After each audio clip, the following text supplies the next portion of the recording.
difficulties. I might have even more before it's all said and done, but I'm praying about it. Yeah, your phone is every now and then it sounds like a robot. That's what you're experiencing right now? It's good right now. Just when you came in, it every now and then it went through that. Must be an Android problem. I understand the jab. What's good? What's good, Lab Gang? Welcome to the lab. This is J Boo. Nate Baum, the Ghetto River. Introduce yourself, sir. I am old school. How y'all doing out there? All We right, all doing right. good. We doing good. So let's pick on We can't hear you. Can't folk you went out. He got an Android phone, po baby. I think he's actually on the laptop. All right, y'all. We gonna this is old school as he said. Go ahead and tell us a little bit about yourself, sir. You name it, I do it. From poetry to spoken word, author, writer, screenplay writer, sell dogs. I make shirts. You name it, I do it. Anything for a quick dollar. Okay, okay. Anything for a quick dollar. Okay. I like it. Yeah, I like it. Where you from? I'm from Tech City. Texas, So, Texas. Okay, that's that G County in the field. hmm Stand up. All right, all right.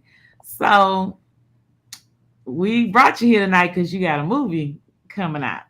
yes, ma'am. Okay, tell me a little bit about your movie. The movie is called Unspoken Words. I've been doing poetry for as long as I remember. It's written by poetry, driven by poetry with poetic undertones, but it's actually not a poetry movie. It just has some of it in there. Take three or four elements of why people write. Some people write what they see. Some people write out of guilt. Some people write to free themselves or to cope whatever life throws at them. So I took some of those elements and put them into four different characters and create a story around it. So the people are real, the characters are real, just the story around it is fake. And I kind of manipulated what goes on into making a story out of it. So it's suspenseful, has a little drama in it, basically follows my character and a partner of mine, and he's trying to deal with his brother's death. Oh, And as far as what goes on around that, what happened and how he died is what's pretty much we trying to figure out throughout the movie. okay, okay. I can't wait to see Yeah, it. come on out, come on out. Yeah, I'm hoping I can make it. I work at Amazon and it just happens to be coming out on Prime Day. Sorry, tell him I said it's okay. You don't need to be there that night. You know what? That's I'm gonna tell them that too. I'm gonna tell them this Tell him year I old got school other say, hey, it'll be engagements. all right. I know that's right. I'm excited to see that, of course. So you mentioned the different reasons why people write stories. Yes, ma'am. What are the reasons that you write? What are some of your reasons that you write stories? I write for all of them. I write to deal with whatever I got going on. I write life and what I see in it. I write other folks' lives. Uh, what I write as therapy for myself. So most of my poems are me talking to myself for myself and just letting y'all listen to the conversation. So it just depends on the concept and the audience I'm looking for. Okay, okay. Did we cover how long you been doing poetry? Welcome back. First of all, welcome. I've been doing I've been performing over 20 years and writing pretty much longer than that. Okay. And you say you started off as a therapy thing. Um, It started off as competition. My sister used to write, my mama used to write, and I just had to be better than everybody, so I kept on writing. And it just Okay. evolved, and yeah, it just so evolved so and it was like evolved. a family comp. Everybody was skilled with the pen, and you just wanted to sharpen yours better than everybody in the house. Yeah, pretty much. They didn't know it was competition. Only I did that. Uh, Yeah, I'm very good at everything, so I had to be better than everybody with that also. Huh, Okay. huh. So, do you feel like that?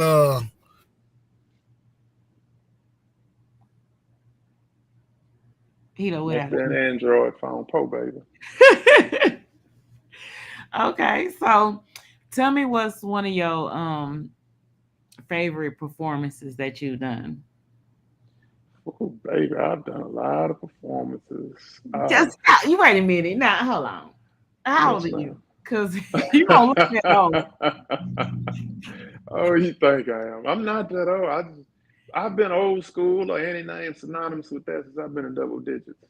I've never been a baby. I went from young man to grown man, pretty soon old man and elderly Okay. man.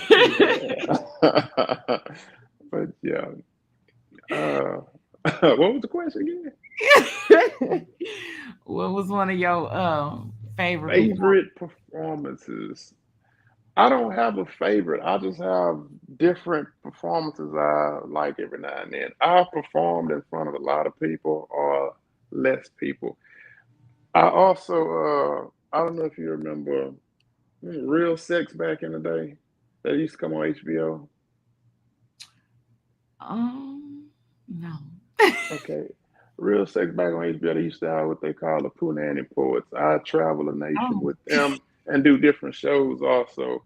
So one of my favorites was probably a show we had in either Baltimore or Atlanta. Both of them are very significant. Other than that, anytime I compete against somebody else and piss them off by taking their money, that's my favorite. I'm so just it a traveling so in front of is it family, fair to yeah. say it's more about the competition for you? No, it's not. I I perfect my craft in everything I do. And a lot of people don't. They write for the season or for whatever reasons, whether ill intent or not. I love the English language enough to write everything about it and within it and without it. So to hone in my craft and show it off every now and then, that's the reward. Okay. Okay. Well, going back to the movie. So when somebody watches this movie, Hmm. you feel like somebody will see maybe a little piece of themselves in this movie. You put a lot of different characters, a lot of different things in this movie. Yes, ma'am. Yes, ma'am. That's for sure. Um, I mean, just about everyone has dealt with death. So it Right. deals with death. It deals with a brotherhood and a friendship between two men. It deals with lies and deceit, which is always a seller for anybody. It deals with drama, twists and turns here and there. And it's multifaceted and multi-layered. There's not just one storyline to follow. Each character has their own issues going on with them. Okay. Okay. So it's not one conflict, it's many conflicts. I Yeah, know they say in the it's story many it's gotta be a conflicts. conflict. Yeah, I've had each actor, for the most part, do their own character study that follows with the theme of what I'm trying to get moved across. But yeah, each character has their own layers and their own things going on within them, and they clash sometimes, and sometimes they fall on together with each other.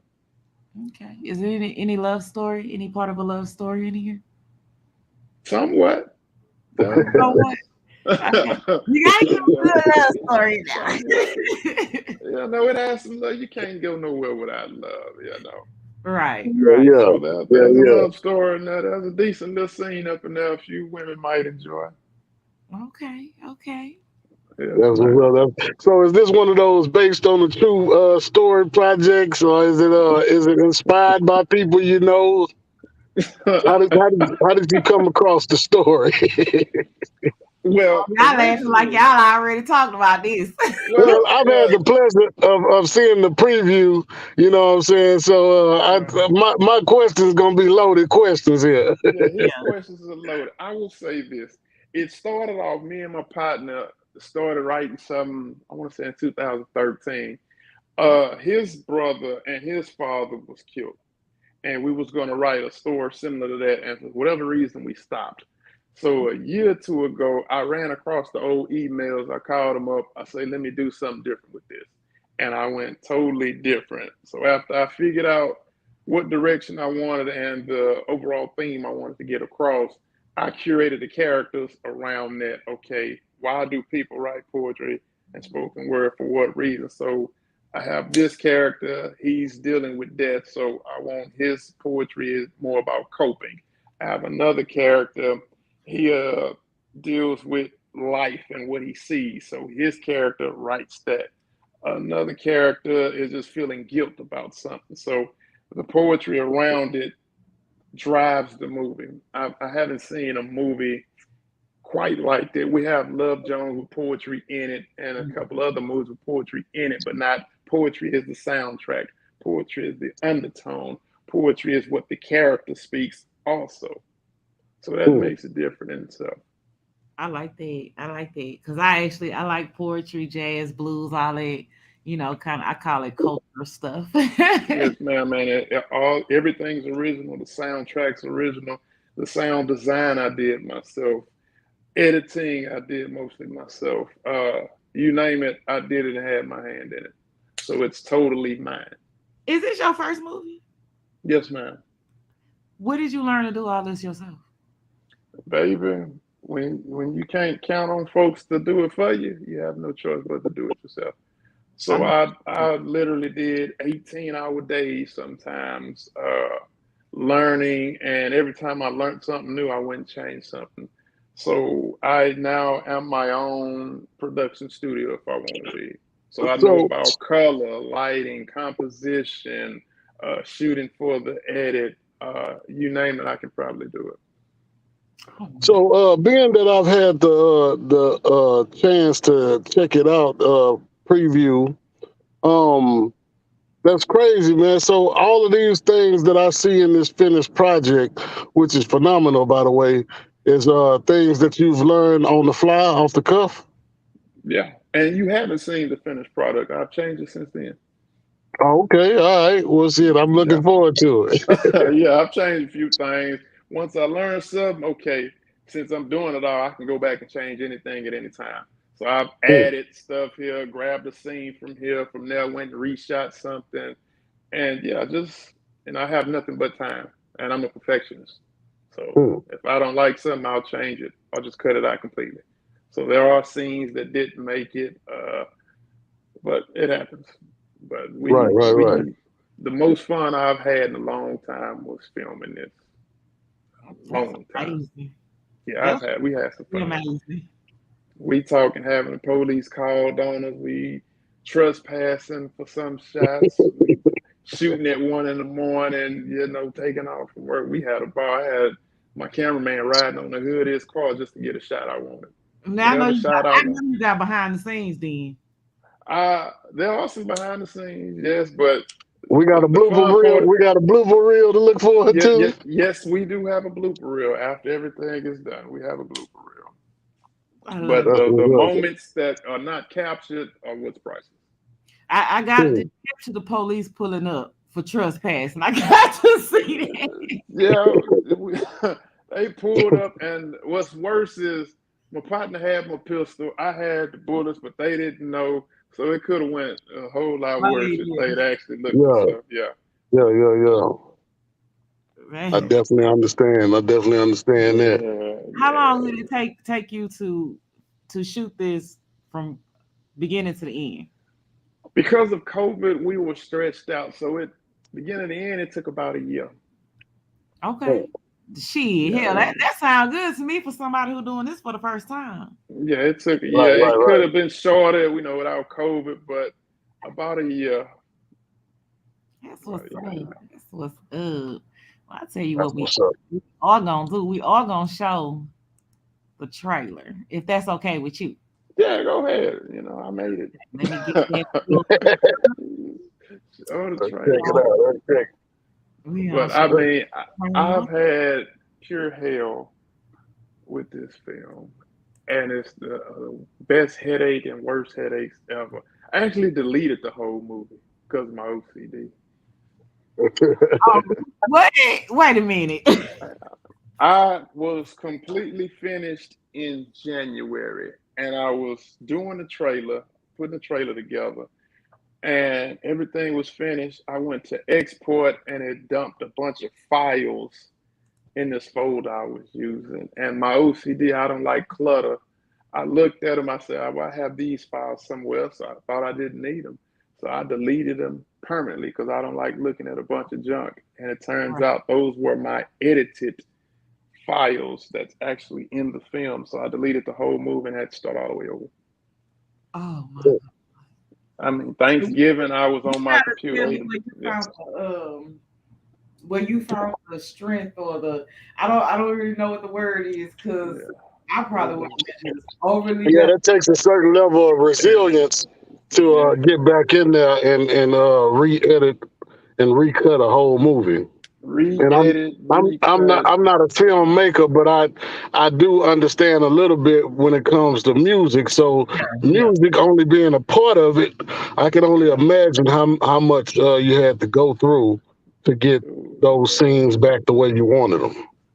But the only thing is because I did it myself, or I watched it so much, I know every scene like the back of my hand. I know every cut, but it's just going back, finding them, cutting them, redoing them. Yeah. Thanksgiving, I was on my computer for 18 hours. I ate a bowl of cereal a couple of times for Thanksgiving. That's my days off is when I had to do it, and I work about 7 days a week. So time is not something I have a lot of. But yeah, it was that's hell. awesome. So listen, I gotta check this movie out. Yeah, well, let's go and get into the trailer. Give us a little snippet of what's to come. Let's get Yeah, I can pull all that up. That's cool. Boy, you found that old picture, huh? Who is that fella? the myth, the man. The elders used to always say, it's the same old shit, just a different day. And on any summer's eve, if you wanted to, you can always go back and check your pad because for 28 straight black men's lives that bled on the rag, making that period look everyone to sight. I can't run you, brother. Honestly, I can't tell you how I feel lose your father and your brother the same year, but let me help you deal with that vibe. My daddy wasn't never there for me, so losing him, some shit I ain't never got to worry about. Nigga, you fucked up, right? Fuck! Fuck! Fuck! Get that fuck on! That's my shit! Fuck that! Fuck that! I'm a bitch, your mom's a bitch. And I know everything that's in that notepad.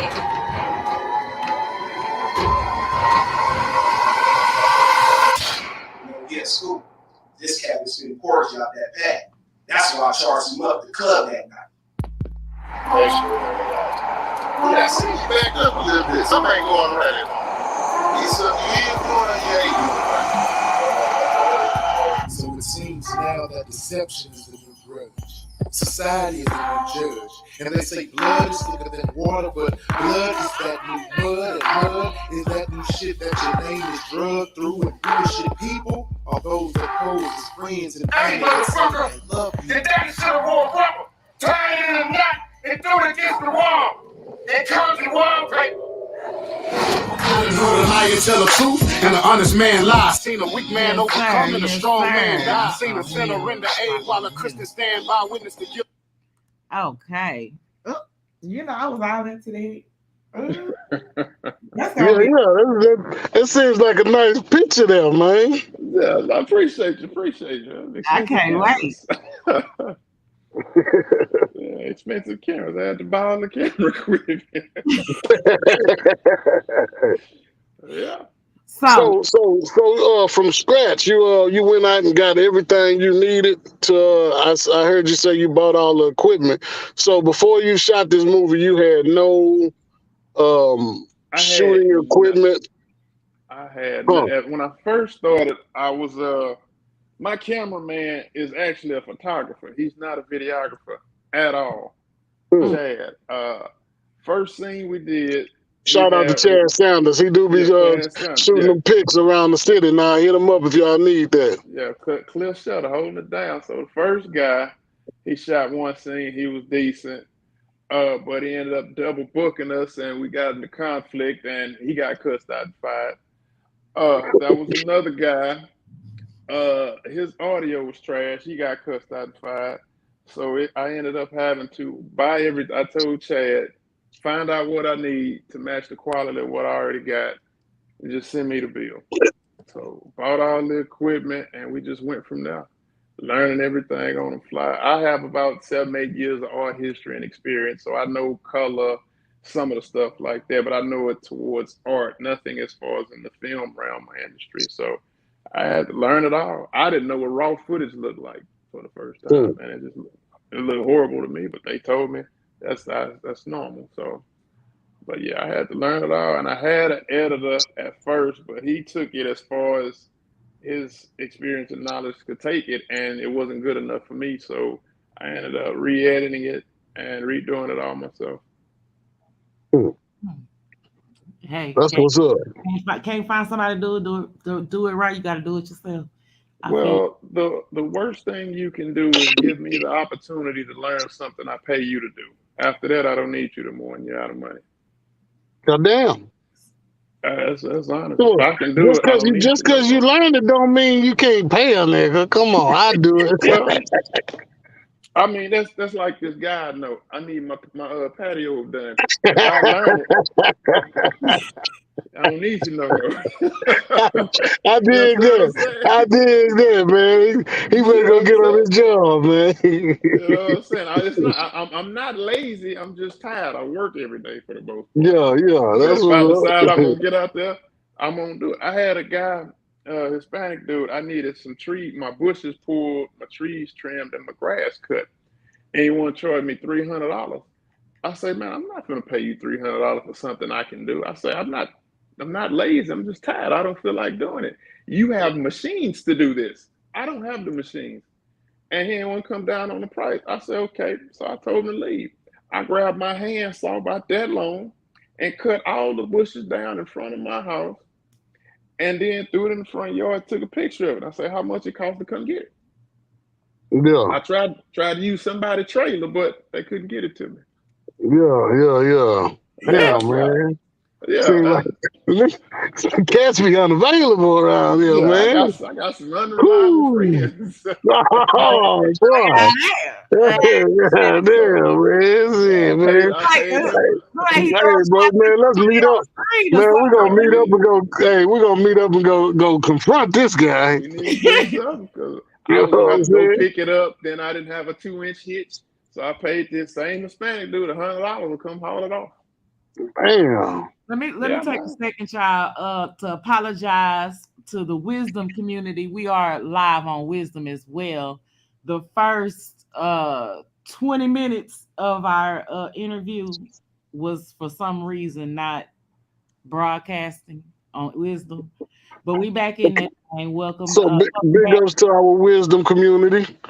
We Yes, appreciate y'all for tuning in. yes, sir. So y'all, they go, they coming back in slowly for surely. But welcome back, Wisdom. We got Old School in the building. He got a Yeah, movie coming out July 16th.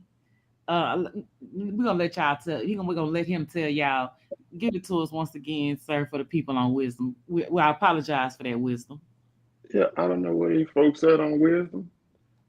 Star Cinema Grill up at Baybrook Mall.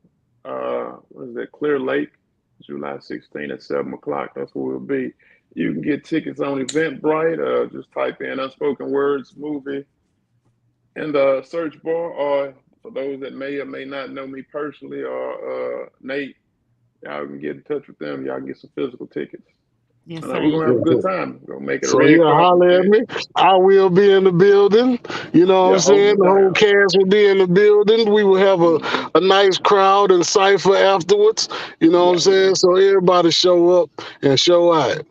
Yes, yes, sir. sir. Yes, Yes, sir. sir. Cause and I'm So in the building. that, Which say, what's that, Kimbo? I'm gonna try to be in the building. If oh, if That's you'll you be what's up. there. That's Tell them folks at Amazon my Prime ain't been working right ever since. So that's why I you need. know? Well, let me ask you Yeah. this: is that your only premiere date, or are you gonna put this on DVD? Like, what we Uh, got? Amazon, we got Amazon, Netflix. What we got going on? right now, that's the only one here. I'm supposed to go to Pontiac, Michigan in October to show it. I'm thinking about a spot in North Carolina. I might do it, But from here, Texas is full of film festivals, so I'm entering a film festival, see if I can get some accolades behind it, and try to sell it, and probably whatever streaming service there is. So there's a plan for it, and I just started writing another one 2 days ago. So we'll see. Look, That's I'm what's up. That's what's up. getting picked up because of how different it is, and just from the Yeah, trailer, Yeah. I'm ready to see it. cool. That's Yes. that's what my So hopes are.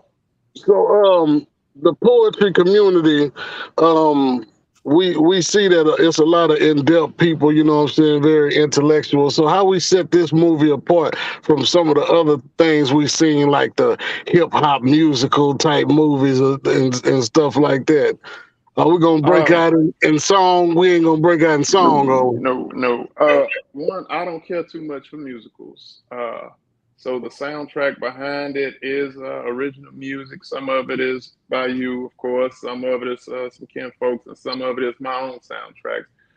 Most of the music produced on there, as far as the score, is stuff I made and a friend of mine. And just what sets it apart is not too many poets or people I know, for the most part, goes this far.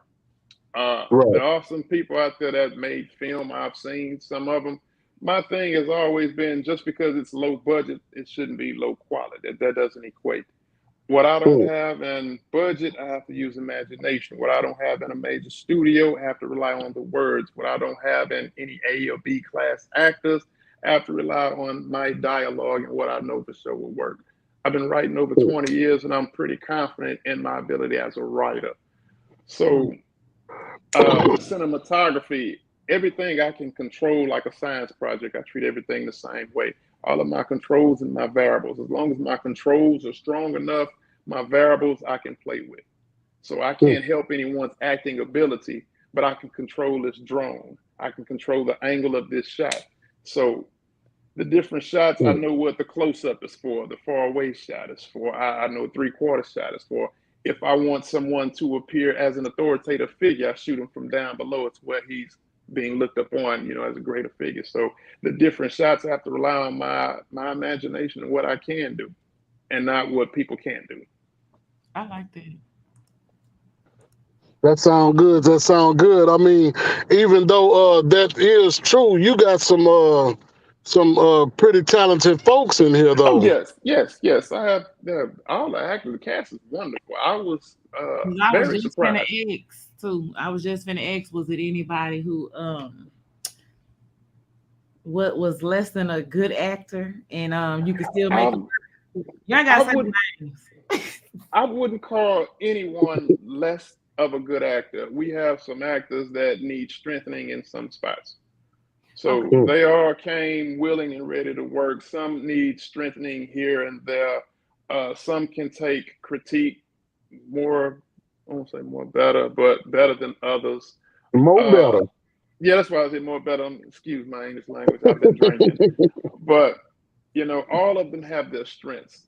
I may show anger well, but can't show love well. I can't show compassion, but I can show other emotions. So it's just Mm, different parts and different scenes, and what I need the other actors to bring out of each other. And because mm. not many of them know each other, I have to get them comfortable. Nate, we had a scene at a barber shop the first time we shot it. No one knew each other. So the energy Right, was right. off. There was no chemistry. After that shot, we went and had drinks at. Gringo. Who at the We went to Gringo? Gringos, got drunk, everybody got familiar with each other. So the next time we reshot that scene, everything was perfect. Yeah, it definitely meshed a little bit better. Yeah. The second time around. So Also, like I was saying, it's a couple of phenomenal guys, man. That such as Jahima, man. He Jaheim, kind yeah. of initiates that energy, and Yeah. I love his I wanted to play his character so bad, but I yeah, had to play my own. I mean, I wanted to play his character, and it's hard because the characters that's played are people I know. So the character right. Yolan plays Church. This is actually my best friend he's playing. So it's hard to, okay, Mhm. that ain't how my partner do it. That ain't how my, but I gave them the opportunity to create their own analysis of what they want their character to be. So it's hard watching some of the poets do the poetry that I wrote.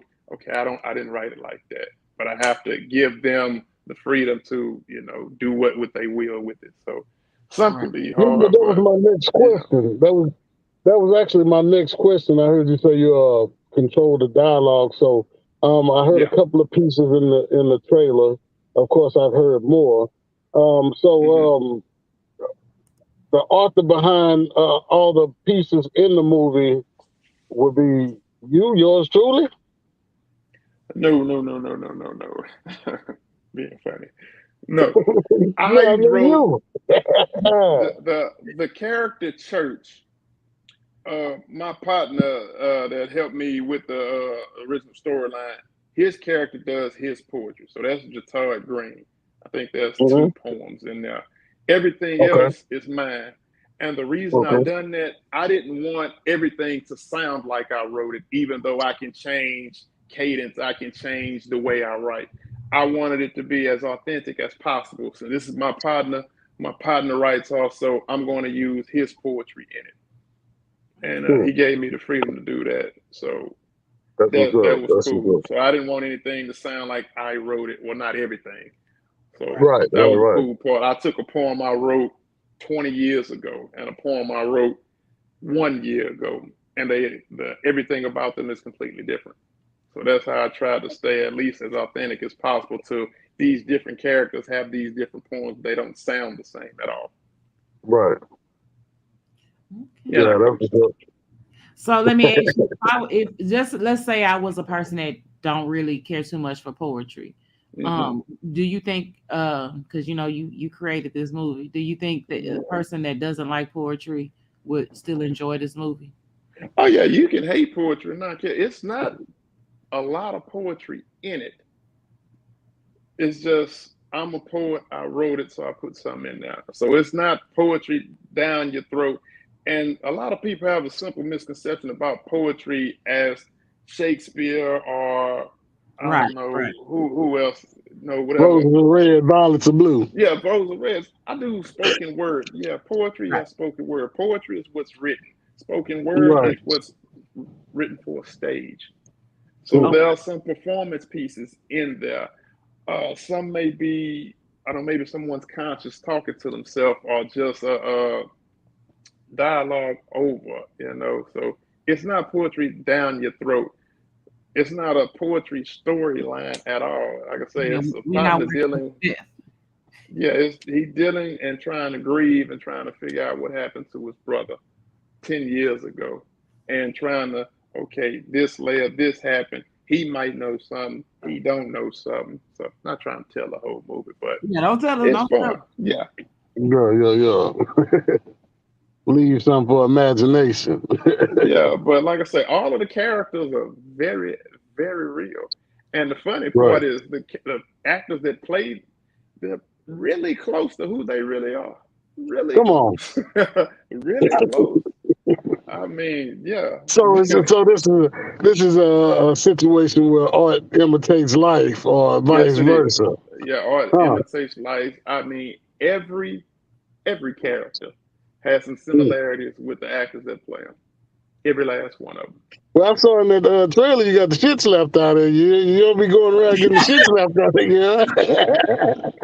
I'm gonna tell you like this. That was the only time I got, and we did about 10 to 15 takes. So I got my face slapped repeatedly, and I had a headache that day Yeah. before I got slapped. And that actually was not in the script. Someone had the bright idea to say, you know what, let's just slap him. Yeah. And because because some of the other characters got a little punishment, I'm a good, I'll get slapped too. You gonna be a sport about it? Yeah, I can be a good sport about it. Yeah, Everybody else you took look some real punishment. too. I was like, Yeah. Oh no, because for as I'm concerned, we're all amateur actors. Nothing is fake. I don't do fake props. I don't do fake slaps. I don't do fake falls. None of that. So somebody got slapped. It really happened. It did it really, hurt? really happened. Like, 'cause she looked like Way she was bad. in that. baby. It It was a looked room. like there was a bunch of physicality in there. So Yeah, cats it was getting was. jacked up for real and Yeah, they dragged got jacked, around. jacked up for real, dragged around, slapped, all that. You know, that's the beauty of it. Mm. Mm. And the next one gonna have a little bit more. I plan on putting the fight scene in there, and I already know how I'm gonna do it and how we're gonna prepare for it. And yeah, it's gonna. I plan on being thrown through a window. Goddamn. So Mm. we'll have some fun. Oh wait, Yeah, whoa. Wait, yeah, Goddamn. you say yeah. your next movie you plan to get thrown out of like for real Yeah. throw? Yeah, if I'm not gonna be thrown through with somebody, if they don't want to do it, I'll do it myself. I don't mind.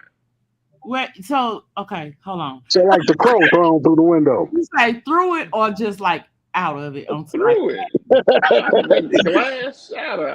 Yeah, I can Yeah. open this damn window. Don't No, crow me.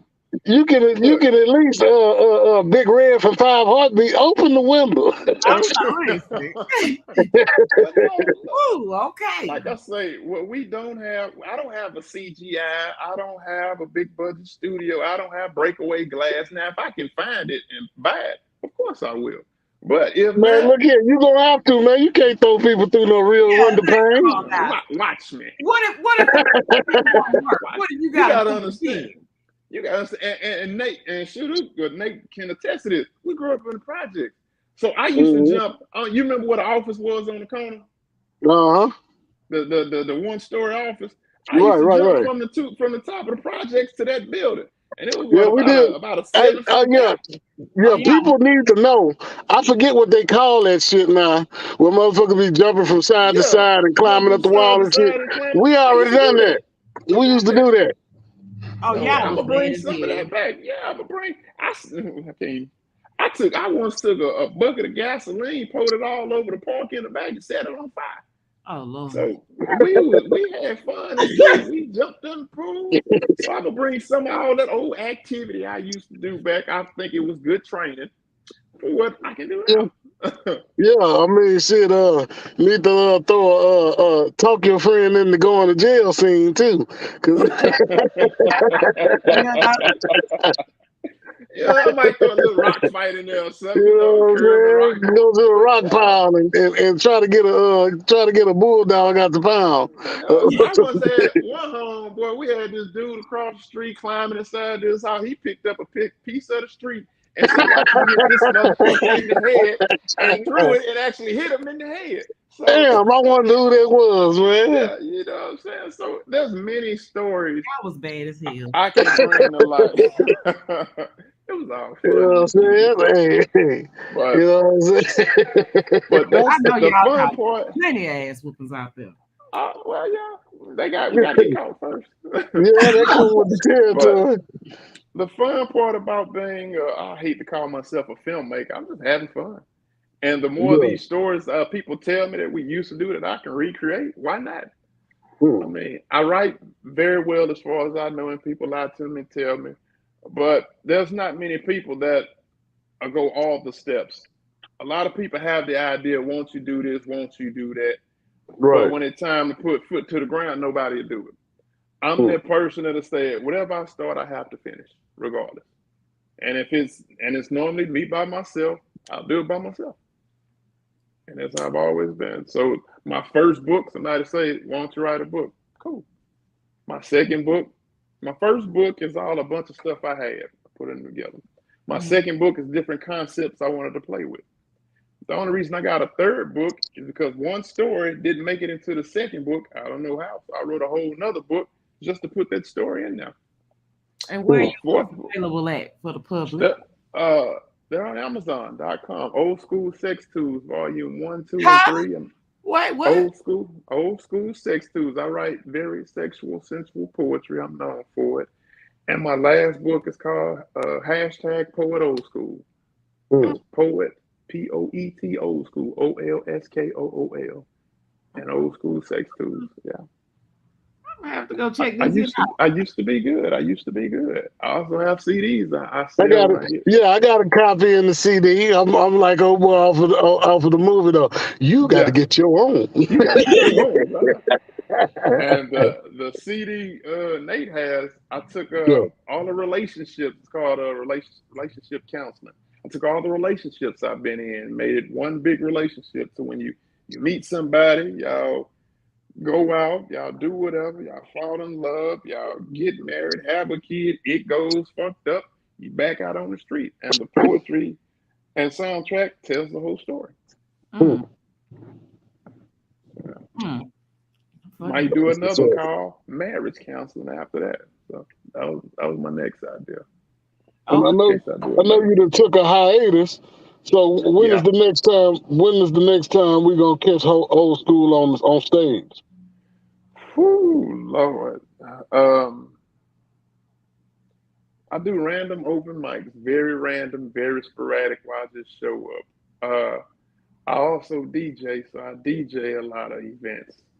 So I just go. I haven't had a feature or a show with my name on a flyer in a long time. Mm. Hmm. But the one that I know of is uh, when is Sweetest Day? That's October 15th. I'll be in Michigan, in Pontiac, Michigan.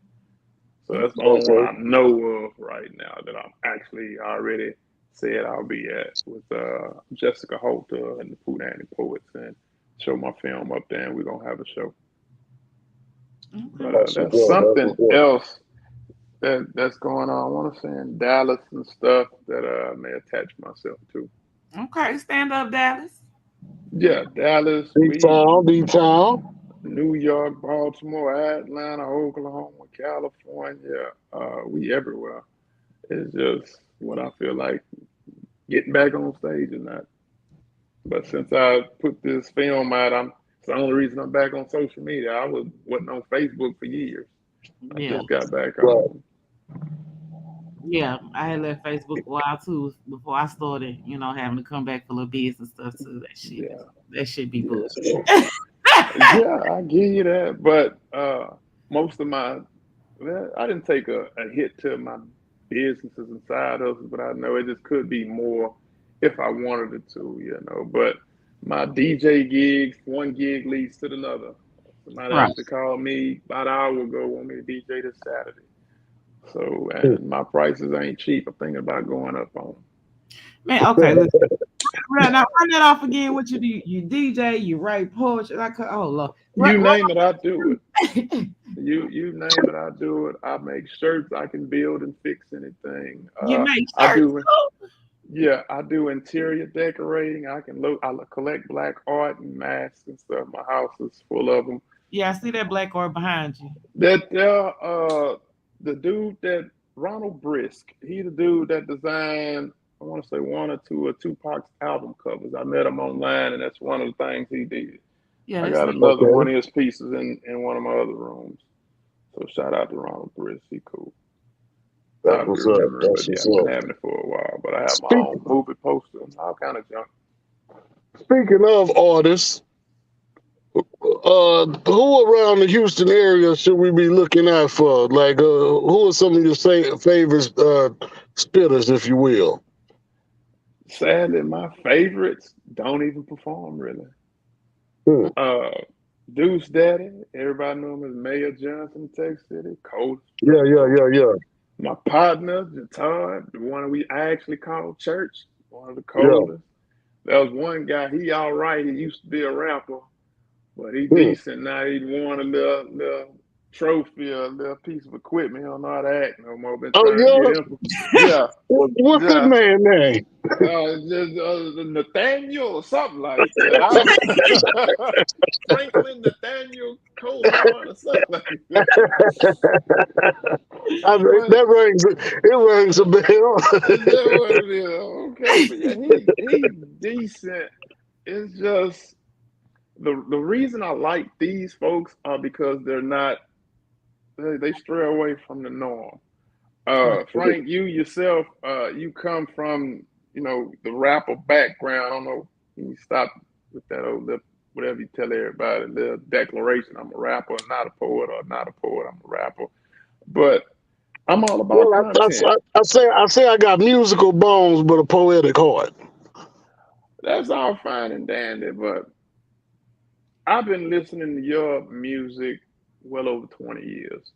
And for well over 20 years, I've been trying to get you to come out and do some of the stuff I do. So now that you That's getting cool. into it, getting your feet wet, I'm Yeah. I'm a foot out. You know what I'm saying?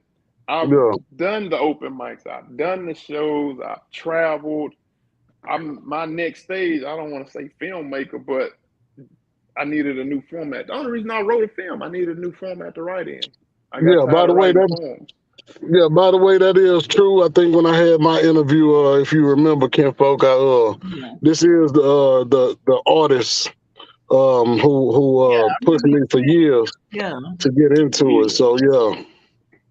And Okay. that's like with the person that helped me with the movie, Church. Same thing. I took him to his first open mic.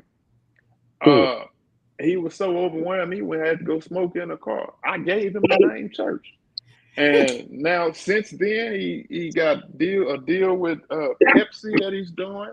Mm. He's wrote his first book and published his first book. He had and hosted events and stuff. I'm proud of him. He's done so much, and actually some stuff I ain't done yet. But Hmm. I chose my own lane. Right. But Right. Right. I enjoy I being thought I was gonna behind the scenes. almost. I thought I was gonna almost hear you say you was gonna start like a poetry school or something. You was gonna. I can. Believe it or not, I can. A lot of people want me to. The way I write is not like most. I still use palindromes. Some folks know what that is. I use Right. every aspect of the English language, and I've written in two and double entendres. I've written in triple entendres. Hitting meanings. Wrote between 2 and 3 decades. It's fun. I mean, you know, just not like not trying to tell you what to do with, I do have this gift of like putting ideas in people's head, that's just perfect for them. But I mean, it do sound like you would be like a great mentor that had like some type of children's poetry league or something. I mean, that just sounds great. Different. It'd be something It different does. for the I've children. mentored a couple of poets.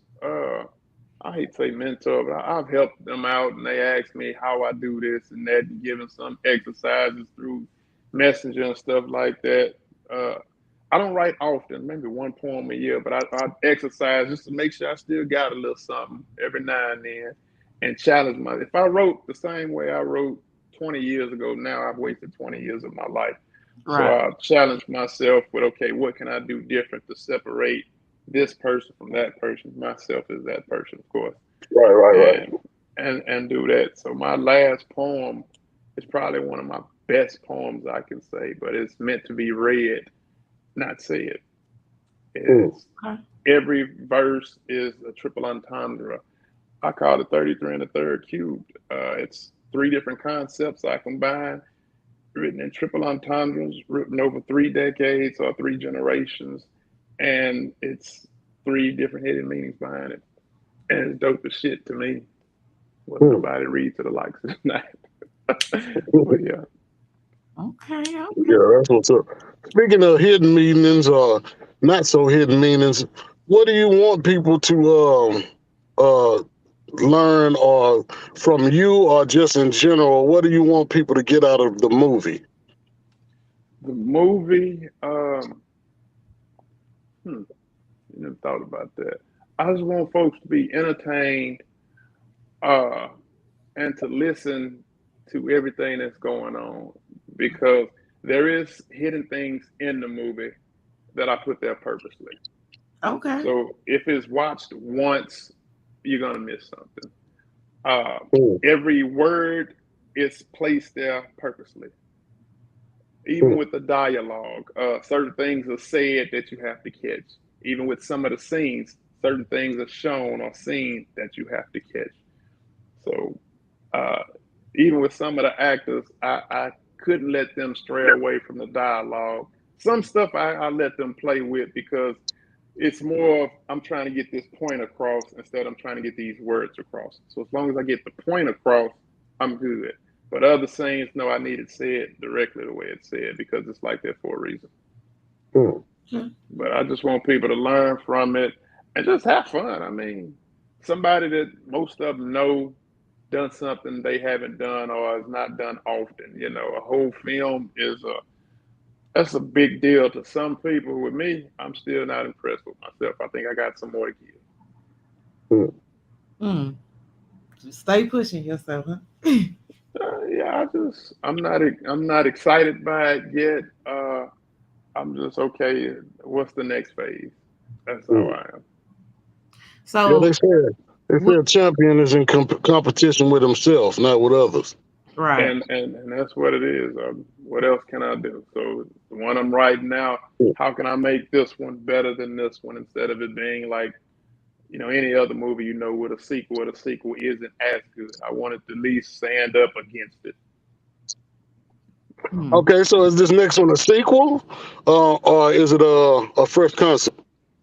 It's both.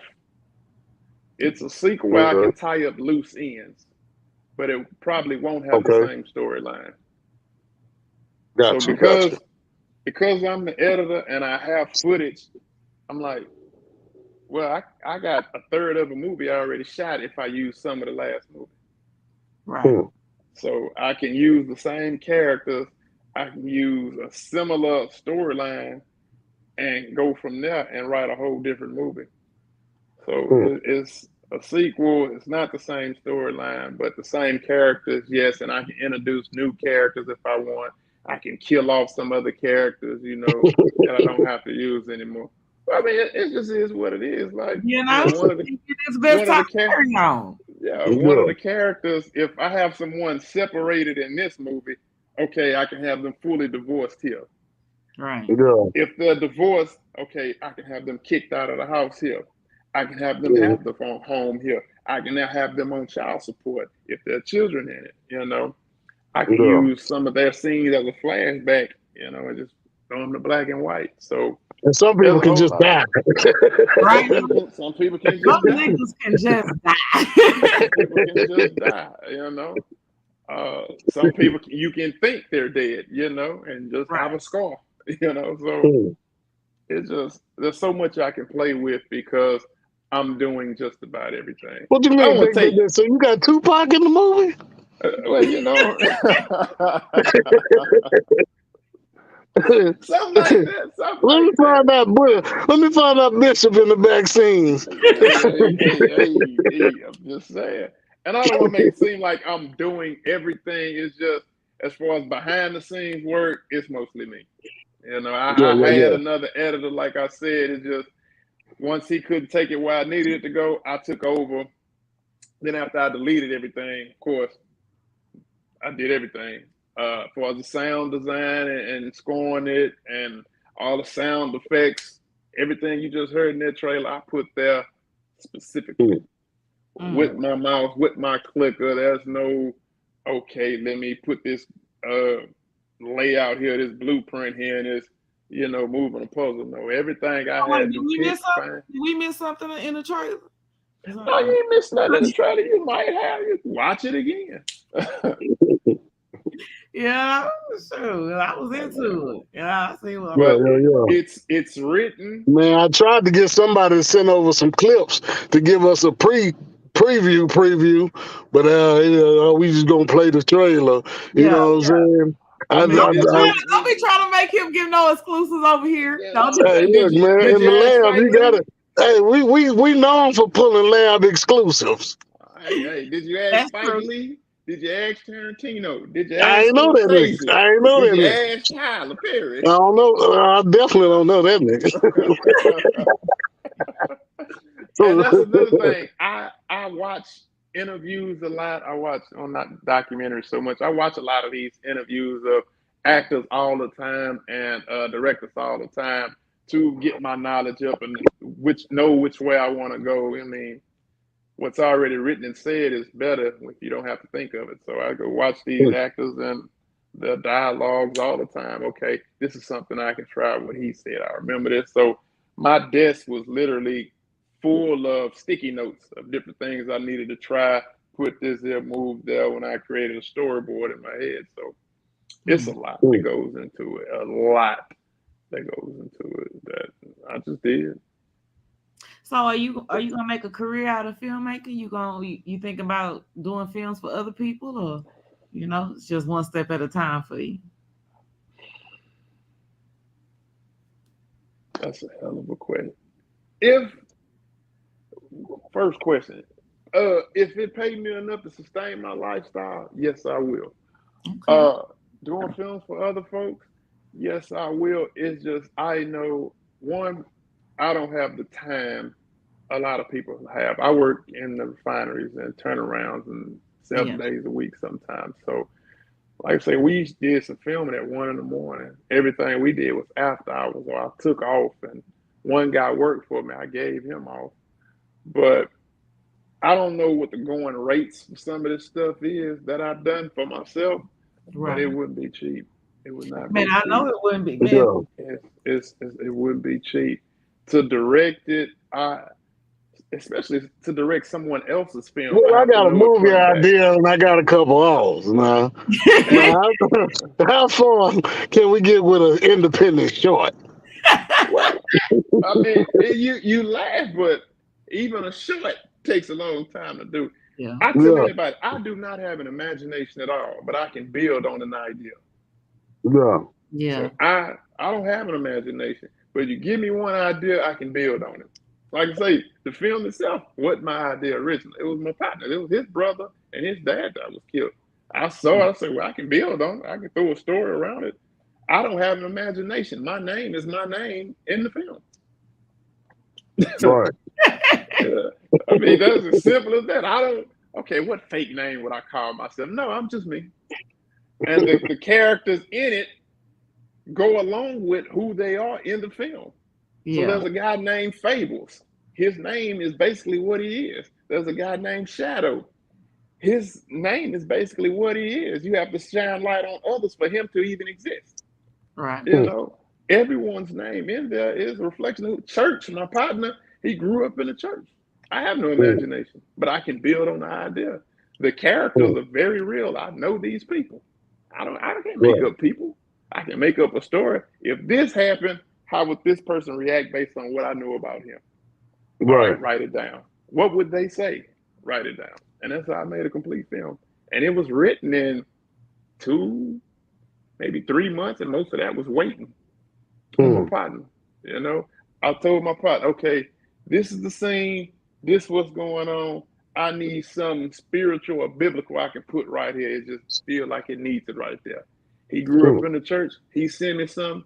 Okay, I can fit that into the dialogue somehow. So yeah, So speaking of church and as you say, biblical. So how in depth, religious wise, is the story? Is it a deep impact when it comes to religious meaning, or you just got someone who has a church background but not so much as a because because my background is not heavily in the church, I didn't want, like I say, I needed it to be authentic. So Right. right, because he's more spiritual and his character is what I'm writing, I needed his influence on it more than mine. right, So with his dialogue, I ran everything by him. Okay, I wrote it, but it has his influence, his storyline. So it's not heavily, but you can tell by what he said and the things he references. Okay, he know what he's talking about. It's not Hmm. just me flipping through the page of the Bible. I'm finna use this scripture somehow or rewrite it Ezekiel and throw it in.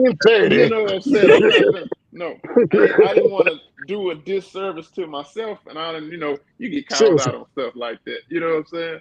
So I right. had to make sure, okay, I'm still being authentic and going along and still, I still got my poetic license, of course. I can change words here and there or give it my meaning or give off the meaning I want to, but it's more spiritual than religious. It's just you can tell, okay, his character comes from that. And it's not me trying to throw it up on his character. Hmm. What is this a movie for the church people? Will the church people love this movie too? I mean, they will enjoy it. I mean, it's something for them. It's something for everybody. If Okay. Hmm. if you're looking for something with a religious undertone, it has that. If you're looking for something with a poetic undertone, it has that. If you're looking for drama, it has that. If you're looking for suspense, it has that. Who's who or what's going to happen next, it has that. It has all of that. Love, it has that. Deception, it has that. Lies, it has that. You know, somebody might die. It has that. Mm. Somebody might stay alive. You might want somebody to get hit, but it Yeah. has all that. It has Oh, somebody, a character you will not like. It has some comedy in it. You know, that's a little bit of everything. Okay. does it have any theft? Does it have any theft? Actually, it does have some theft in there. There's a lot of there's some thievery going on. It's some thievery going Going on, on. you know. Message, message. Message, you stupid. It has some theft in there. Like I say, art imitates life is more than you know. So, More than so you where do you know. see yourself with your all your endeavors going on in, let's say, 5 to 10 years? 5 to 10 years, I would most likely have another film out. 5 to 10 years. I'm happy with life as it is for the most part now. So I don't see too much different, just more accolades, more on my plate, more to, know who I am. My biggest fear, one of my biggest fears in life is to be forgotten. So I try to do as much as I can to be remembered in those that know me lives and those that don't.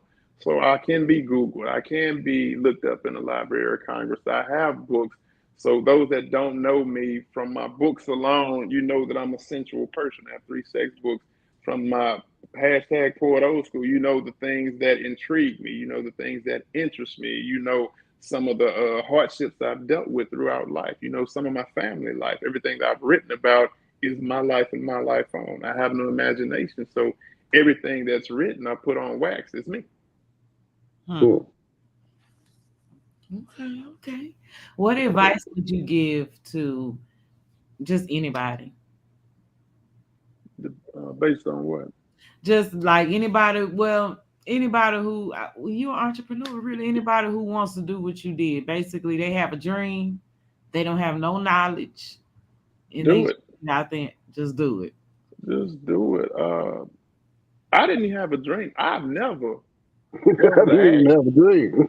I didn't have a dream. I've never wanted to act. I've never wanted to be a writer. I've never cared for. I wanted to play basketball. Wasn't tall enough. Uh, my dream is a dream deferred. Hmm. Mm. I have, like I said, no imagination. My dream or the things I've accomplished was based on what somebody else said. Maybe you should write a book. Okay. Maybe you should get Mm. into this competition. Okay. One of my other partners, Bobby. Bobby said, "Why don't you film it yourself?" I said, "Okay, find me some actors." I wrote it to sell it. Then COVID hit. I couldn't travel no more. So I just Mm. sat on it. And one of my partners, Bobby, said, "Why don't you just film it? Find me some actors." Okay. And Mm. that's how it came about. And because I have to finish everything I start, here we are today. Got to premiere July 16th. That's what's And up. even, It, yeah, it sounds like not so much as you stumbled into these things, but you was given ideas and you kind of took them as a challenge for yourself. Um, but what are some things that you feel like you deliberately done? Like once I get into this opportunity, I'm gonna do this. Or once I get the opportunity, I'm gonna do that. uh, probably DJing. I didn't like music most people play, and hate music on the radio. Mm. So when I got the equipment and stuff, I know some DJs around. I had to decide, okay, what type of DJ I wanted to be. Do I want to be a house party DJ, a club DJ, a battle DJ, DMC, or whatever? What else is there? Event and all that. And after I figured that out, I said I want to be all of them. Mhm. Mm. So I sat in on a session. Who was that? Mr. A's, Too Deep, DJ Too Deep. Shout out to him. Sat in on one. He said, "Meet me up here about 9:30." I got to the club before anybody was there. Saw how he done his stuff. Roshan Mason. Mm. Sat on his stuff, learned his stuff. I got Shout out another to Ro. partner. He's footwork. He do scratching and stuff. I Shout said, out to "Look at you. Footwork. See what you do." Got on YouTube. See that my favorite DJs are Jazzy Jeff, Clark Kent, Kid Capri, all of them. Saw what they doing, elements from them that I liked, that I incorporated into my style. And because I'm OCD about it and learn anything, everything about it, that's how I created my own lane. I rarely ever do kid parties. I don't like kid music or the new stuff. Created my own lane to where I charge what I want. To some people, it's a high price. So we can't Still, we can't get no Grace's Corner out of you. We can't get no no, Baby Shark about you. I have Baby Shark. Don't get me wrong, but it's the R&B version. Yeah, I got R&B version of Baby Shark. That's crazy. I mean, don't Who made that? Where you get that from? I have selections of music you would not believe. I have an album of Nina Simone and Lauryn Hill put together that you'll never find. I have an album UGK and BB King. What? Yeah. Wait, What the hell? what you mean together? Like they together on a song? Let me see. I can show you. I can walk right here. Not a song. I'm talking an entire album. Now what the hell is the UGK doing with BB King? With BB Those King. two acronyms I didn't think I would hear together. And it sounds dope. Like this here. I don't know if y'all can see that. Yeah, we see. Miseducation of Eunice Wayman. Okay. You know what I'm saying? That's Nina Simone and Lauryn Hill. Okay. Wait, is them vinyls? Yeah, that's vinyl. 12 inch. Man, look at here. I was just telling. I'm old school. BB King. I want to get a record player. I want to just BB and Underground Kings. You know what I'm saying? But yeah, they dope. Man, look here. Yeah, they dope.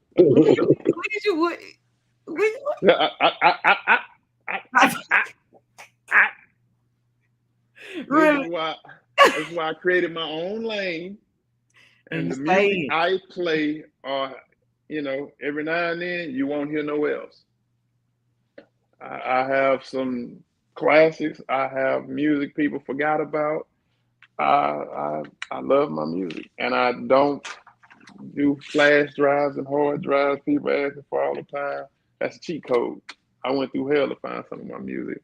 I have versions of things you won't find as reworked and restructured from the master tracks and everything.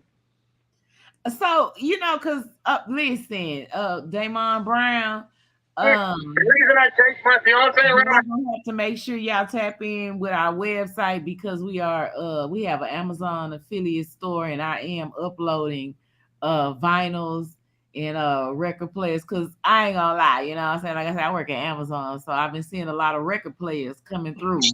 Shout out to Damon Brown. He said he's searching for that album now, that vinyl. You seen that record player? No, I haven't seen that one come through. What? Oh, that boy got that. That boy got that. Singing in the rain. So let me ask you a question. Do you feel like listening to music on vinyl sounds better than the music? Yes. You do. The sound of vinyl is far way more greater than anything you'll ever hear. Something about when that needle hit that vinyl. And then my house is wired for music, so my surround sound is actually, I got speakers on the roof in my living room, so I can play music throughout my whole house. Well, look at you. Yeah. See, I gotta go and get me a record player now, cause I don't know. I never wanted one till I just started seeing a whole bunch of them come through. I'm like, why is people getting a record? Why they make records? Yeah, I collect those. I got some Prince albums. You on mute, Kinfolk. You on mute. We can't hear you. Unmute yourself, Kinfolk. Oh, me? No, he's muted. Oh, okay. Let me see if I can unmute him. I can't. We can't hear you. My bad. I got Jahima on the line. Oh yeah. Oh man, you know damn well Old Skool over there getting quiet with his big head ass. What's up, baby? Oh man, somebody plug me in. What's good with you? I can hear you. Oh man, what's going on?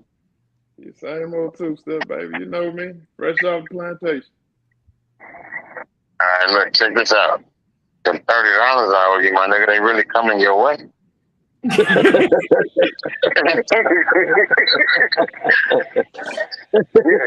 Well, he crazy. He crazy. Man, put me on Front Street. What's happening? Man, you know, I'm just ready for this premiere, man. Ready for you Go to come on back out. go to the live. Go to the live. Okay, man. Facebook Live. All right, that's a bit. You want me to All drop right, put me in so I know how to find it. All right, bet. I'm gonna tag you. Yeah. Bet. You want me to drop the link in the chat? Y'all want to bring him up? What's up, And I put that link good. Huh? Because they're good on everything, I baby. dropped the link in the chat. So, but listen here, you gotta tell us, since you a music man, listen. Yeah. You gotta give us your top 10 of all time, past, present, dead or alive. Top 10. Across the board, or are we talking? Are we going all music? We going hip hop? We going R&B? Where we going? All across the board, your top 10.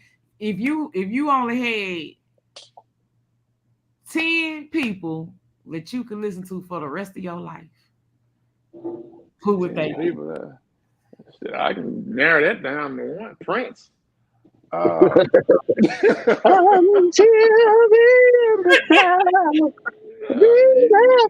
you. Why you say that? Because I ain't gonna lie, I be listening to Purple Rain. That Purple Rain be getting Well, deep. you gotta understand, Prince got over 40, 50 albums. So Yeah. we talking about one person the rest of my life. He crosses from ballads, he has funk, he has psychedelic, he has everything. Hip hop, he tried to do his little rap thing back in early 90s. What song? When he was with MPG. Oh yeah, you're right. Yeah, you just don't know it. Shit. Prince got what was that album called? It was unreleased. Can't remember. Remind me later. I'll find it. It was on YouTube. I listened to this album. Yeah, it tripped you out. Yeah, album. You got the Blackout. That's a whole funk album. Music album, 3221, Purple Rain for You, Love Sexy, Diamonds and Pearls, Batman, Hit and Run, Phase 1 and 2. All of them. I can't them all. Yeah. Greatest song ever, Purple Rain. Rain. Music because he used those live instruments. Because I was in a band. So who put you on Prince? Why Prince? Where did that influence come from? My mama loved Prince. My mama had a purple Cougar with purple inside with his face on the hood. She had Prince's face painted on the hood of her car. What's happening, y'all? What's up, Fables? Is this a Texas City, what is that? What is it? The South Side reunion? Fables ain't from Texas City, even Galveston. Oh, okay. Hey, yeah. Hey, look, check this out. Let me tell you something about your chest that you need to work on, nigga.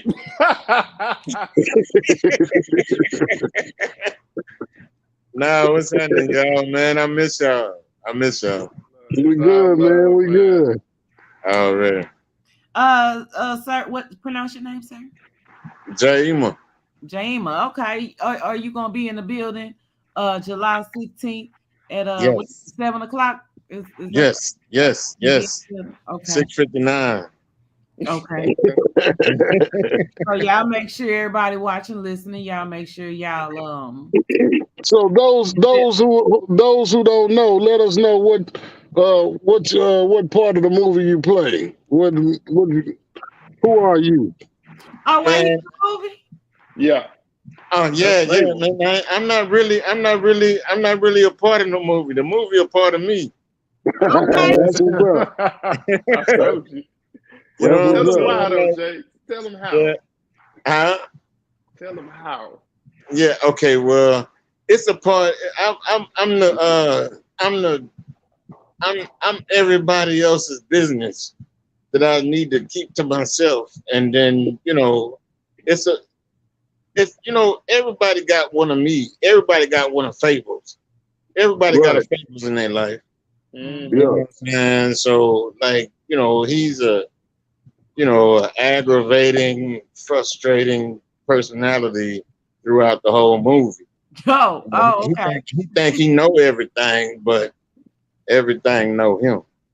No. You know Yeah. what I'm saying? He's a cool dude, but he need to mind his business.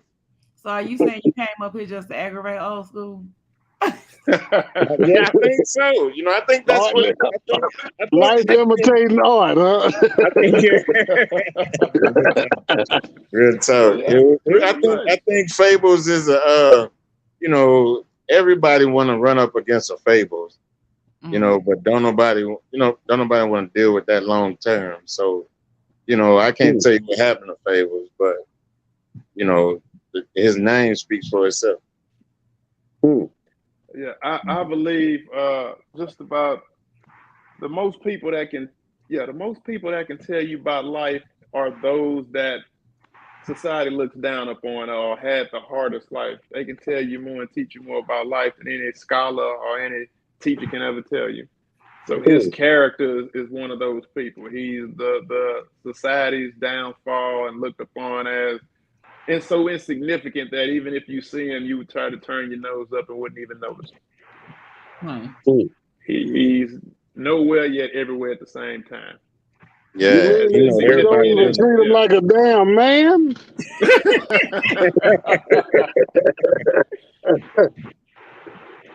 Yeah, he's nowhere but everywhere at the same time. Yeah, I like how you said that. Facts. But Old School, you're not gonna get out of that top 10. You can't just give him a Prince and then say that's it. So that's why I actually are we talking genre or just music completely? Just your music completely. Just your top 10 because you don't have to, you know what I'm saying? My top 10 might not all be from the same genre. So I don't even know if I have 10. You don't got 10 favorites? I got you, baby. I'm a diehard Prince fan. That's number one. I'm an Eminem fan. Mm-hmm. Okay. I'm a Johnny Taylor and BB King fan. Okay. I mean, it just depends on what Wait, mood Johnny Taylor do that song. I think he do that song I like. That song about the song about cheating. Get it. Running out of line. What's it called? Getting tired of flicking the Running out of lives. Yeah. Running out of lives. That sounds just like that nigga, don't I? No, you don't. That's my song right there. So if we talking old school rappers, I'm a Rakim fan. Okay. Yeah, hey, everybody know Rakim. Everybody can pull Rakim out their ass. What's some real old school facts? About what, music? Okay. Yeah. Okay, well, I'm sorry. Let me mind my business. Me? Okay. Yeah. Old school facts about me? Well, who named you old school and why you feel old school? Man, old school is the name that's been synonymous with me since I was a kid. I've been called uncle, old man, old school. Everything that's synonymous with that, I've been called that since I've been in double digits. I've always been the youngest. I've always been around older folks. I've always listened to older music. When I was 6, 7 years old, I had Rudy Ray Moore tape, you know what I'm saying? Listening to Dolomite, Peter Wheat, Straw Rings and Things, Shining the Great Titanic. That's how far back I go. Yeah. I dig it. 70s, baby. Yeah, I'm 70s soul. As far as the music, I can go all the way back, to the 20s and the Renaissance era. Right? It's just, music from the old Cotton Club, Benny Goodman, and Duke. So how you hit that old school name? Who gave you old school as a name? That's the one that just. What they call you? Old school. Old school. When you a day out of middle school. Boy, I'm just late. Wait, Don't how give him long too have much. you found Don't you give him old too much school? though. Hey, look. What's up, baby? Don't give him too much. How long have you counted you old school? How long? I've been called old school since a teenager. Well, damn. Yeah, I've been called old school. I mean, I had one of my He one of them homegirls. young old niggas. She used to say I was a shepherd for the devil. She said I've been here before. That's what Cool she told me. She beans. said I'm a shepherd Cool for the devil. beans. Hey, I've been here before. we want to know. We want to know what that picture about. What Why picture you got behind? Cameron? Why you got Cameron hat on? We want to know what that picture about behind. I was telling them earlier. Oh, yeah. The dude Like, that designed Tupac's album covers, Ronald Briss. That's one of his pieces of work. I met him I ain't even online. hit Tupac in your top 10, neither.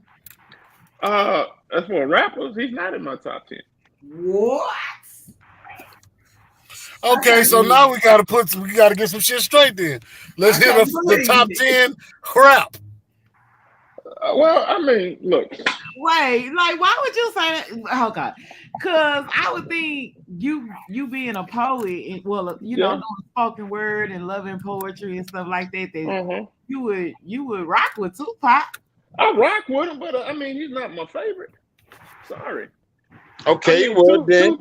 Okay, well, where would you rank Tupac? Yeah, I want you to explain that one. I mean, he's in the top 10, but he's not my favorite. Tupac is a poet. Is he bottom 8? Bottom 9? Top of the 10. I mean, it just depends. Like, okay, with rap or MC, whatever you want to call it, you got categories. You got shit talkers, you got poets, you got storytellers, you got entertainers, you got hood and all like that. Yeah, break it down for them because they don't know. They don't know. I don't. I need to know something. So, if I was an entertainer, that'd be your Nellies, your P. Diddy, those entertainers. If we talking storytellers, we talking Scarface, we talking Ice Cube. If we talking you Southern, and you all over the globe. I'm with you. You know what I'm saying? If we talking shit talkers, we talking Eminem. You can put Tupac in there as a shit talker. You know what I'm saying? Dungeon Family, they're great lyricists. So it just depends on what part of rap we talking. Tupac was a storyteller? Tupac was a poet. He had a couple songs that were storytelling. Yeah, he had a couple of songs. Brenda's Got a Baby, but that's still, to me, that's still poetry, even with the cadence that he uses and the structure of those songs. So if we talking lyricists, to a couple Tupacs in a different. I mean, it's just a different way. But if we talk like an Andre 3000. Yeah. Hey, hey, look, bro, let me tell you. I don't think there's another person on the planet that could top Andre 3000. I beg to differ. I was just giving you how I feel. I mean, I understand, like CeeLo Green. CeeLo Green is an incredible lyricist. Yeah. Right? CeeLo Green is crazy. And that boy got them vocals. Yeah, and we go back. How could I possibly be inconspicuous when my flow is fucking ridiculous? They got a song called Big Old Words. Atlanta crazy around that part. Yeah. Okay, well, so I have to ask you because you know what I'm saying. How you feel about Mo3? What about him? He's a carbon copy of somebody else. This nigga here, boy. Say it again. Say it again. You're gonna have to stand on that shit. Hold on, you got to stand on that business. What? Okay. Yeah, carbon copy of who? Was Zero not singing and doing all that before him? I'm just Mo3 go harder than. Okay, let me rephrase. Zero? Oh, this nigga put Missouri City and I wouldn't have said Zero though. I wouldn't have said Zero. You know what? No, but you know where I feel like he got his style from, honestly? Charlie Boy. Okay, but this is the thing. When I mean more so like, cause see, I'm a Mo3 fan. You know, I'm a fan. Yeah, we all know. When I shut up. I'm a fan of his music also, but if I've heard his style before or he's somebody else, I'm gonna call it like it is. Why Lisa called me talking about she jamming outside? She better be. I said you better go back inside the church. You can't. I mean that's like Big Papa, Notorious Big. Yeah. He doesn't have a catalog long enough for me to call him a great. Right. Yeah, one album, 2 albums. 2 mainstream albums, yeah. Yeah, you know what I'm saying? So you don't have a catalog 5+ albums for me to say, okay, you're a great or you're my top anything. You take somebody like Scarface catalog, shit's undeniable. Yeah. So Mo 3, he is, God rest his soul, his catalog ain't long enough to say he's a Why favorite. y'all keep saying that Mo 3 had albums? Because he don't have a mainstream catalog. He don't have a mainstream catalog. See, that's like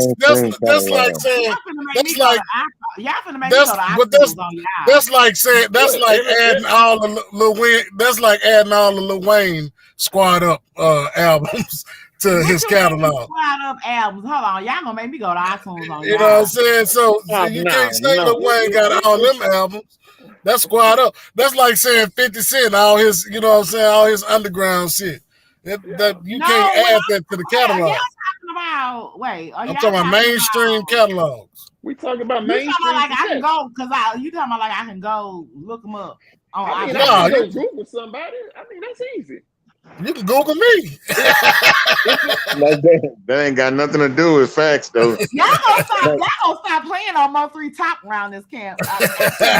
I'm not a big fan of Mo 3, but at the same time. No, I think he was dope. I think he was dope as shit. I don't think Wayne and other people up there need to be up there with Mo 3, bro. Like Mo 3 is not really, you know what I'm saying? Like, Mo 3 don't have enough communication with the people to have, you know what I'm saying, a whole conversation. I fuck with Mo 3, but at the same time, he not like Wayne had to talk to the people. Just like Jay-Z had to talk to the people. You feel me? He reached enough people. They reached enough people. I don't think Mo 3 reached enough people. I think it's just he was killed when he was just really like he was definitely cut short. Yeah, he was killed. Exactly, definitely. Okay, so like everybody want to hear from Aaron. Where Old Skool go? I'm trying to find out. Yeah, that nigga definitely cut out. I just think Mo 3 was a hell of a storyteller. Yeah, if you want to put him up against somebody, put him up against what's his name? Oh, what's his name? Who, Dolph? Not Dolph, bro. No. Fuck no. Pop Smoke. Who? Put him up against Pop Smoke and see how that works. Oh, Pop Smoke? Yeah. I don't even know who the hell that is. You don't know who Pop Smoke is? No. You like the way that I who? Oh, yeah, but stop playing with Mo 3. You like the way that I like the way that I who? No shit like that. Don't play with 3. Lord. What? Yeah, three good, but if he was my favorite artist, I can find everything on him also. But for somebody that don't know Mo 3 or just listening around, everybody ain't your partner, everybody ain't your friend. Right. Straight outside the gym. Everybody ain't your partner. Ain't your friend. I mean, like I say, and I'm a DJ. I'm just telling you. He don't have enough mainstream success. He's successful around here because this is the area. We hood. Right. I'm with you on that. Have you heard Mo 3 last album? I did. Not the whole album. Man, Shadows Forever was a working goddamn art. That's like Charlie Boy. I've been listening to Charlie Boy since early high school, but the only successful song he got for his mainstream is "I Look Good" and the remix. You right? And the song that's on TikTok now, fly. Man, I woman, or look something like that. good. Yeah, that's been out. So On my mama, on my hood, I look fly. Lord. I look good. See, but I get that because at the end of the day, man, that ain't got nothing on old school Charlie boy. Yeah. Underground. Dirty Bird, holding it down. Yeah, I'm with you. his I'm with underground music so much colder. Y'all can stop playing on 3 Top. For real. I'm just telling you. I'm gonna get a switch and recline candy chopper. I'm gonna hold like a no swinging chopper. No, I'm just saying, you know, I understand, I get it. I'm just a fan. I'm talking when I say a fan, and that's because cool. I love stories. Yeah, she be the jumped on y'all ass.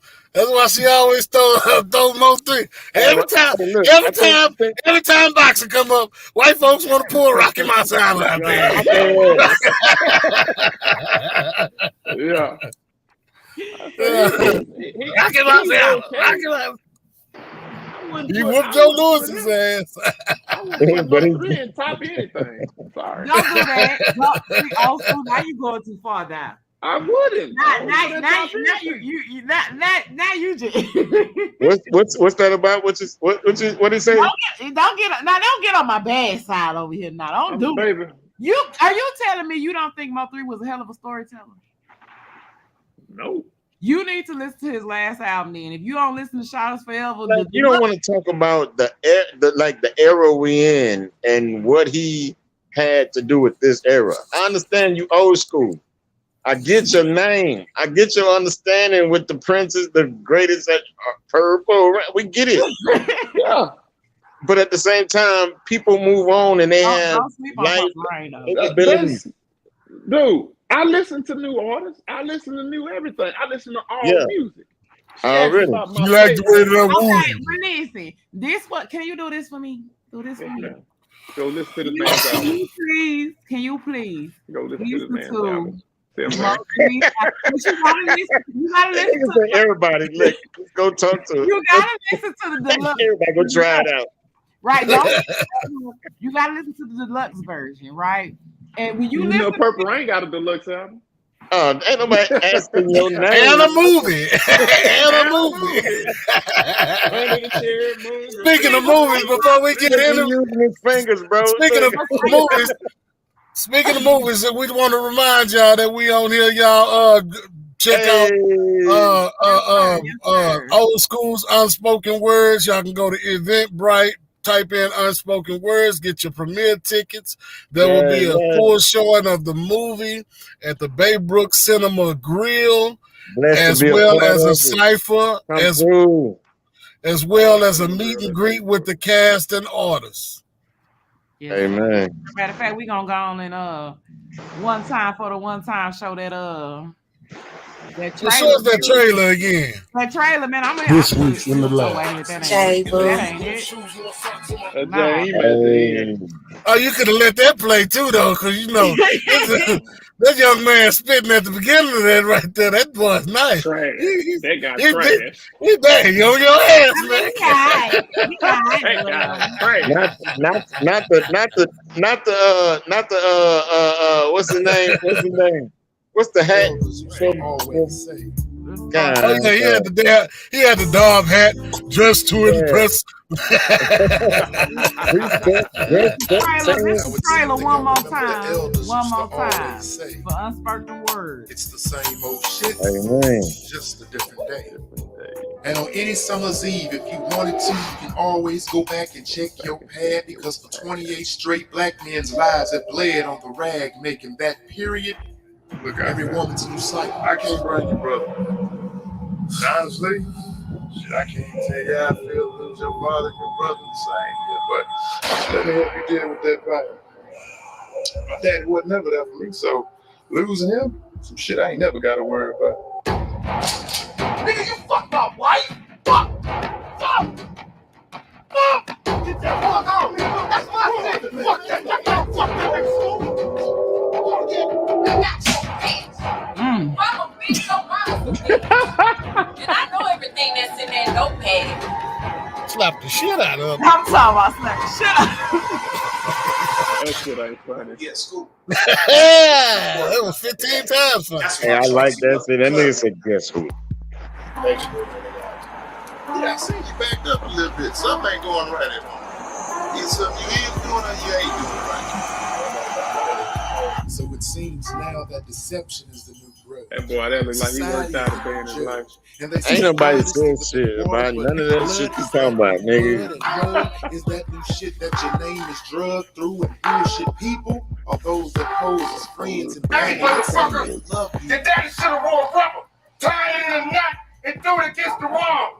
And called you wallpaper. Nigga, and an honest man lie. Seen a weak man overcome and a strong man die. Seen a sinner render aid while a Christian stand. Man, listen. hey, let me tell you, man.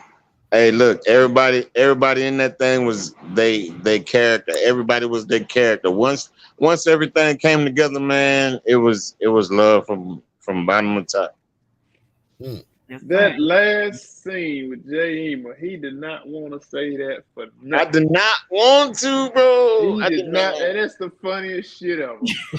Hey, I say, just say it. I say, nigga, it's funny to me. That's all that matters. It's funny to me. Why you didn't want to say it? Because it was like I don't know. Well, let me say. Nah, you're gonna have to watch the movie to find out. It's cool. Yeah. But let me tell you that scene right there was one of the most memorable because shooting it was, you know what I'm saying? We had to deal with the city after that scene. We had to deal with the city after that shit. For real. Let's talk about the police. We had to deal with Galveston after that. You know what I'm saying? Because you know what I'm saying. You know, I watched the writer hop out his truck and go, oh shit, here we go. and I'm sitting in the truck like, what do I do, nigga? Do you know how I'm dressed, nigga? I'm dressed like my character, nigga. Like, for real, it was fun for us to shoot that whole scene, but yeah. That was something. I got somebody on Wisdom that want to come up. Let's see. I'm Go here. ahead, finish what you were saying. Nah, I'm good. But I just think it was a like Galveston don't let you away when people get in your business. When people get in your business. All right. Look, check this out. Everybody out there that's doing whatever they doing. Make sure your neighbors know what you're doing. You know what I'm saying?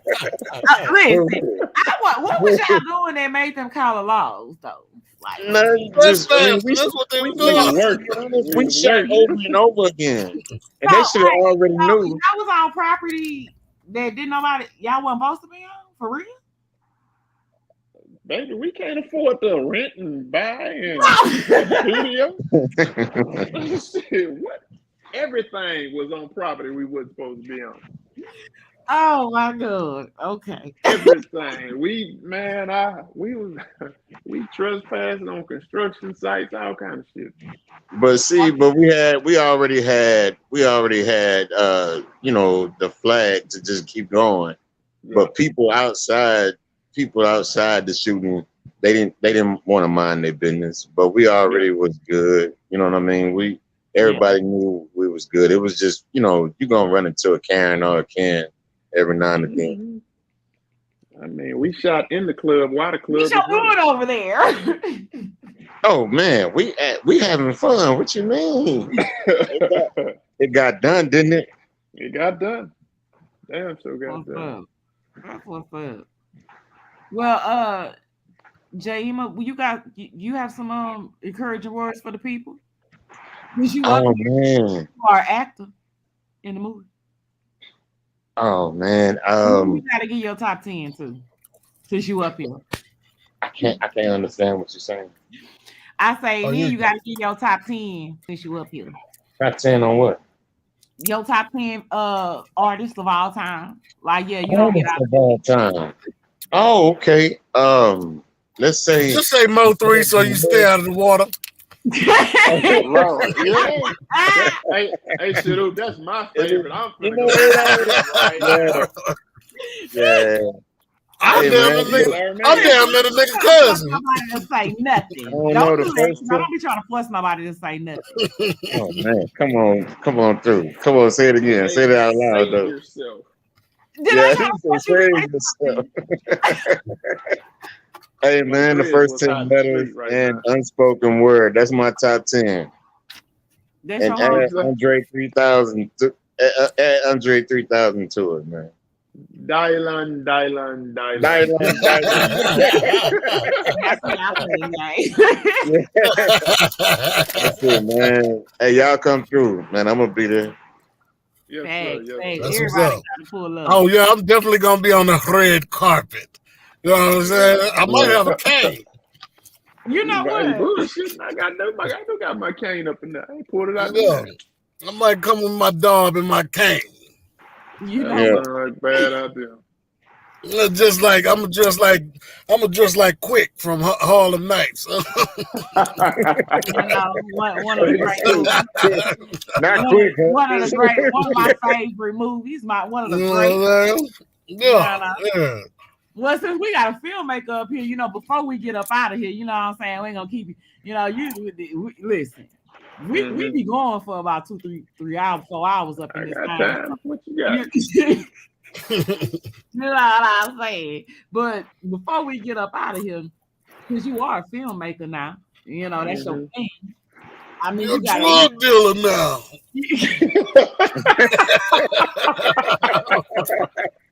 Boy, you dumb. I'm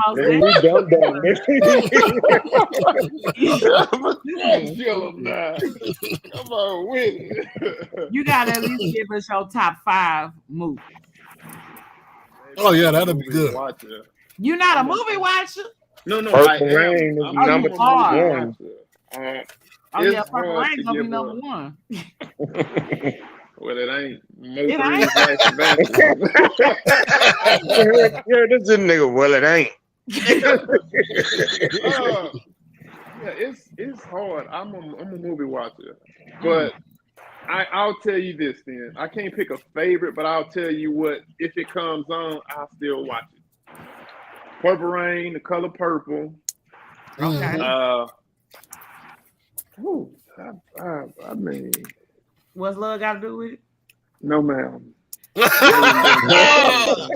She shot her shot, bro. Like she got to take your answer. What's love got to do with it? Got to do it. Oh Lord. No, you don't do like the biopics. Oh no, I love Ray. Yeah. I love Ray. You love Ray. Ray. Why? Because he was pimping a bunch of hoes. She gives me money. Yeah, I'm saying that's all he was doing in the movie was pimping a bunch of hoes. He was. No. Shit. You can't. That's all that movie was about. All his cheating and drug use. See, you just like him. You ain't see it. Hey, look. So let me get this right. What's Unspoken Word does not have anything to say with, you know.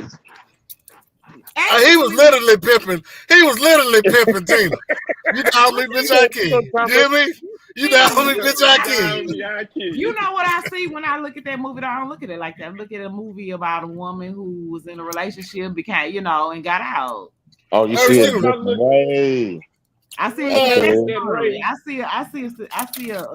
man, you looked at a woman who told her story while the other side of the story was in the pen. Hey, that's what you saw. Let me get this straight though. Okay. If you see that and what's love got to do with it, how come I can't see Ray as a man that overcame the utmost hurtful obstacles and losing his sight and learning a craft without that sight and persevering through life and becoming successful at the highest level? You know what? You're right. You're right. And he pimping them hoes. You know what I'm saying? So, you know the reason you can't say that is because the movie spoke for itself. There it is. So, there it is. I mean, I guess because of the beginning of it, like the backstory to what happened to him. Goddamn. It was so short. They didn't go really into depth. It was just so short. He went blind, and now he pimping hoes and using drugs. I'm just Hey, saying, but To death. I did wonder how he cried himself blind. I think he probably had like bipolar. I think his mama got mad because I think his mama got mad and doused his ass with something after he after he let his brother drown in that tub. She hit that nigga with some Worcestershire sauce or something in his eyes. Eye disease or something?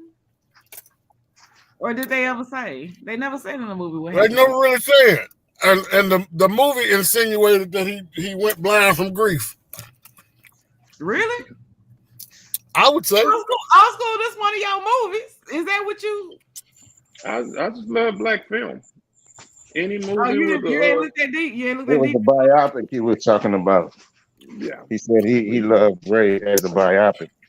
Yeah. Okay. Well, baby, you going blind? That's the only explanation he got. What makes you think we got one?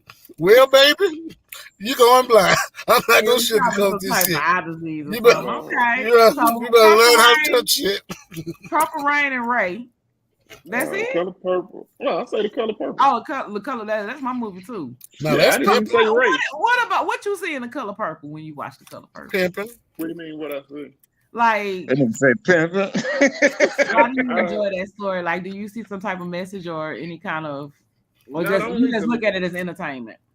Not only the message, but how much it relates to my and Shoot Oop and a lot of folks' own storyline. I mean, the way we grew up, we came from much of nothing.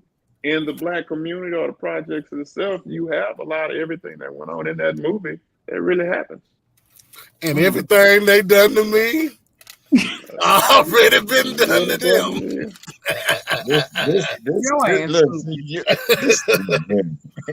And it got some classic one-liners. Maybe she can sweep out the caboose. What you think about Harlem Nights? It's decent. Decent. What about Sugar Hill? Better than Harlem Nights. Well, his mama did do the Harlem Shake at the beginning. Hold on, time out. He said Sugar Hill is better than Harlem Nights. I need everybody black to chime in to this ready podcast and to understand that we need your vote to vote this nigga out of the black community. Think about it. Was Sugar Hill better than Harlem Nights? I ain't gonna lie to you, Sugar Hill was better. Hey, y'all, let's put a poll together. Let's put a poll together for real. Put a poll together. I need y'all to like. Okay, why? I need y'all to heart this. Was it the actors or was it the plot? Or what was it? Sugar Hill better than Harlem Nights. Sugar Hill? For me? Oh, go ahead, Old School. I want you to answer this. Well, Harlem Nights is a pure comedy. Right. Okay, so I get where you're going. I get it. It's not something everyone can relate to. It's funny, don't get me wrong, guys. Some of the greatest comedians in it. But Sugar Hill is more closer to reality to me. Yeah. Right. Growing up in the projects, it was some ugly shit. Well, let me say this. Harlem Nights has a place where it was, like before our time. That was like in the 50s. The setting was in the 50s. Yeah, the setting was. But I thought it was the roaring 20s or some shit like that. Yeah, 20s or something. Yeah. The setting has nothing to do with it being relatable. Right. I can relate to Malcolm X. I get that. I'm with you.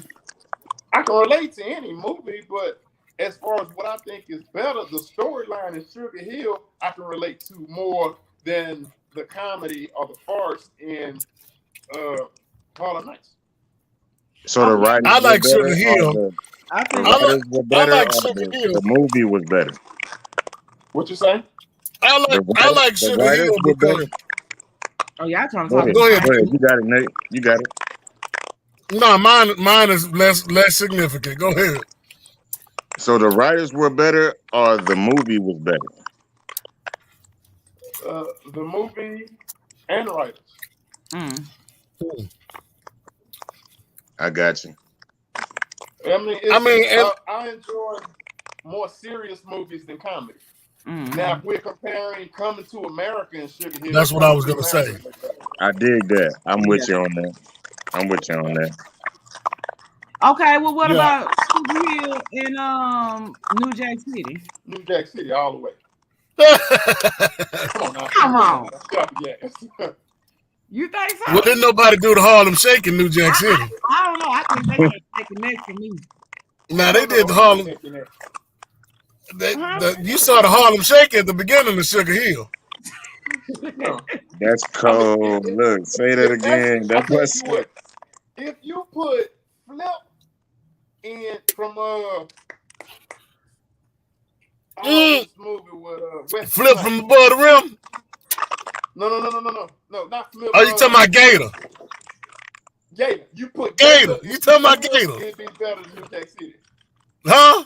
Okay. But we're playing. That's a hell of a You time. though. What you say? That's a hell of a You thing. replace him with in Sugar Hill. Shit, don't even matter. You just stick them in there. Huh? Stick him in there. Yeah, but how you gonna do that to Sugar Hill and don't give New Jack City nothing? Well, I don't need to give New Jack City's already winning. That's like okay. Pookie, Chris Rock. Well, hey, you can't give nobody the cheat code just because New Jack City already winning. All right, so I got a hard question, bro. I got a hard question for the culture. You ready? You gotta understand. Okay, the go. things you don't know about New Jack City is what makes it different for me. You see, Yeah. Martin Lawrence was supposed to play Pookie's role. Not Chris Rock. Right. Chris Rock, Oh, that would have been horrible. Chris Rock did horribly in the auditions for that movie. Really? The only reason Martin didn't do it, that was when I know that. what's Harris? Robert Harris died. That was Martin's mentor. Right, I do. Yes, I do. I do remember that. When Robert Harris died, Martin didn't want to do it or was going through whatever. So Chris Rock did it. As soon as they yelled action, he nailed it. And the other significance in New Jack City, even with Nino Brown's character, in all of the dark parts of that movie, he has on eyeliner and stuff like that. As far as being dark and like vampire world and stuff like that. Like I said, I read a lot and know a lot. He actually has a book I've been wanting to get called Talent of God. Hey, but Chris Rock looked like a crackhead when he got a tux on. So I mean, yeah, you know what? He didn't want to do the movie. You know, when he found out all these rappers was in it and shit like that. So the backstory on that movie and the way it came across with all the stuff that was going on within it makes it that much better to me. So let me ask you something. You think if Martin Lawrence played that part, it would have been good? What you say? You think if Martin Lawrence would have played instead of Chris Rock, it would have been good? It still would have been at that same level? No, and it would have been a comedy. Only because that's like Mr. in The Color Purple. You can only see them in that role. Right. Martin, you can only see as a comedian. Chris Rock wasn't as known then or didn't have the, a typecast personality as far as he can only do comedy. Martin did it that time. Okay. Well, I got a question. Go ahead.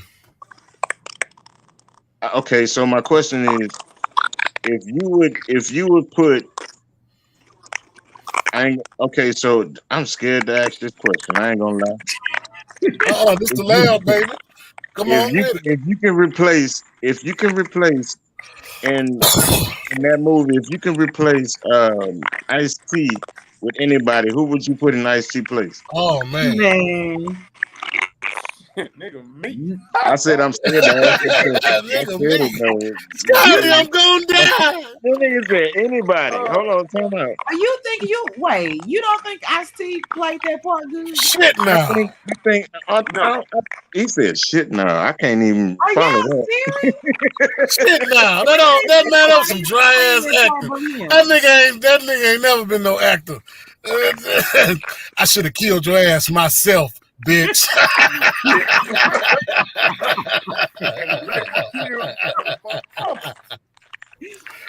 That teacher you killed, that was my mother. Who you gonna replace him with? Yeah, You can't because he already there. Question. Facts. Because he already there. As for with another rapper or just another actor in general? Oh man, in general, another actor. I mean, shit. You feel me? Now you brought up a whole nother conversation. But yeah, in general, who would you put? Okay, let's see. We talking around 92, maybe? Right. Decent around 92. To be honest, I would say around that time, Ice Cube would have still killed that shit. Yeah, Ice Cube would have been decent. Yeah. You say, no. I don't know. That was just a question, like, because that's the only person that really sticks out as weird as shit in that whole movie. Denzel ain't weird. Denzel was sexy. Denzel was too much of like she said, it was a different personality back then. He ain't grimy enough. Ice Cube grimy enough. Yeah, he wasn't training day enough yet. Yeah. He was still Glory. Yeah. I guess I was thinking about training day Denzel. Man, that is a damn good question, though. Who would you take out of that role and put in? Which role now? We still talking about the same role. Yeah, but let it go. Like, dial in. Well, he did shoot Pookie, so we probably could put Will Smith in there. Well, where Easy died? Where your Easy died in? Because he could have played that part good. Easy died in the early 90s, didn't he? Like after he was still alive. He would have been good at that. I think he would have played that part good. Easy ain't tall enough. He don't come off. Yeah, as menacing. Easy died trying to. Well, shit, they could have gave him a couple up angles. They could have did. He could have put on some of the platforms Prince used to wear. Some up angles. Hey, shout out to the drone. Shout out to the drone specialist. What's his name? Chad. Yeah, Chad. Hey, man, Chad, what's happening, bro? Working the drone. Straight up. Hey, speaking of New Jack City, man, shout out to Miss Hawkins, man. I ran into her in Houston not too long ago. Oh, shit. Yeah. Miss Hawkins. I didn't grow with us. You talking about the lawyer? Yeah. I actually offered her a date in the lab, but she kind of laid back these days. She trying to stay out the public eye. Yeah.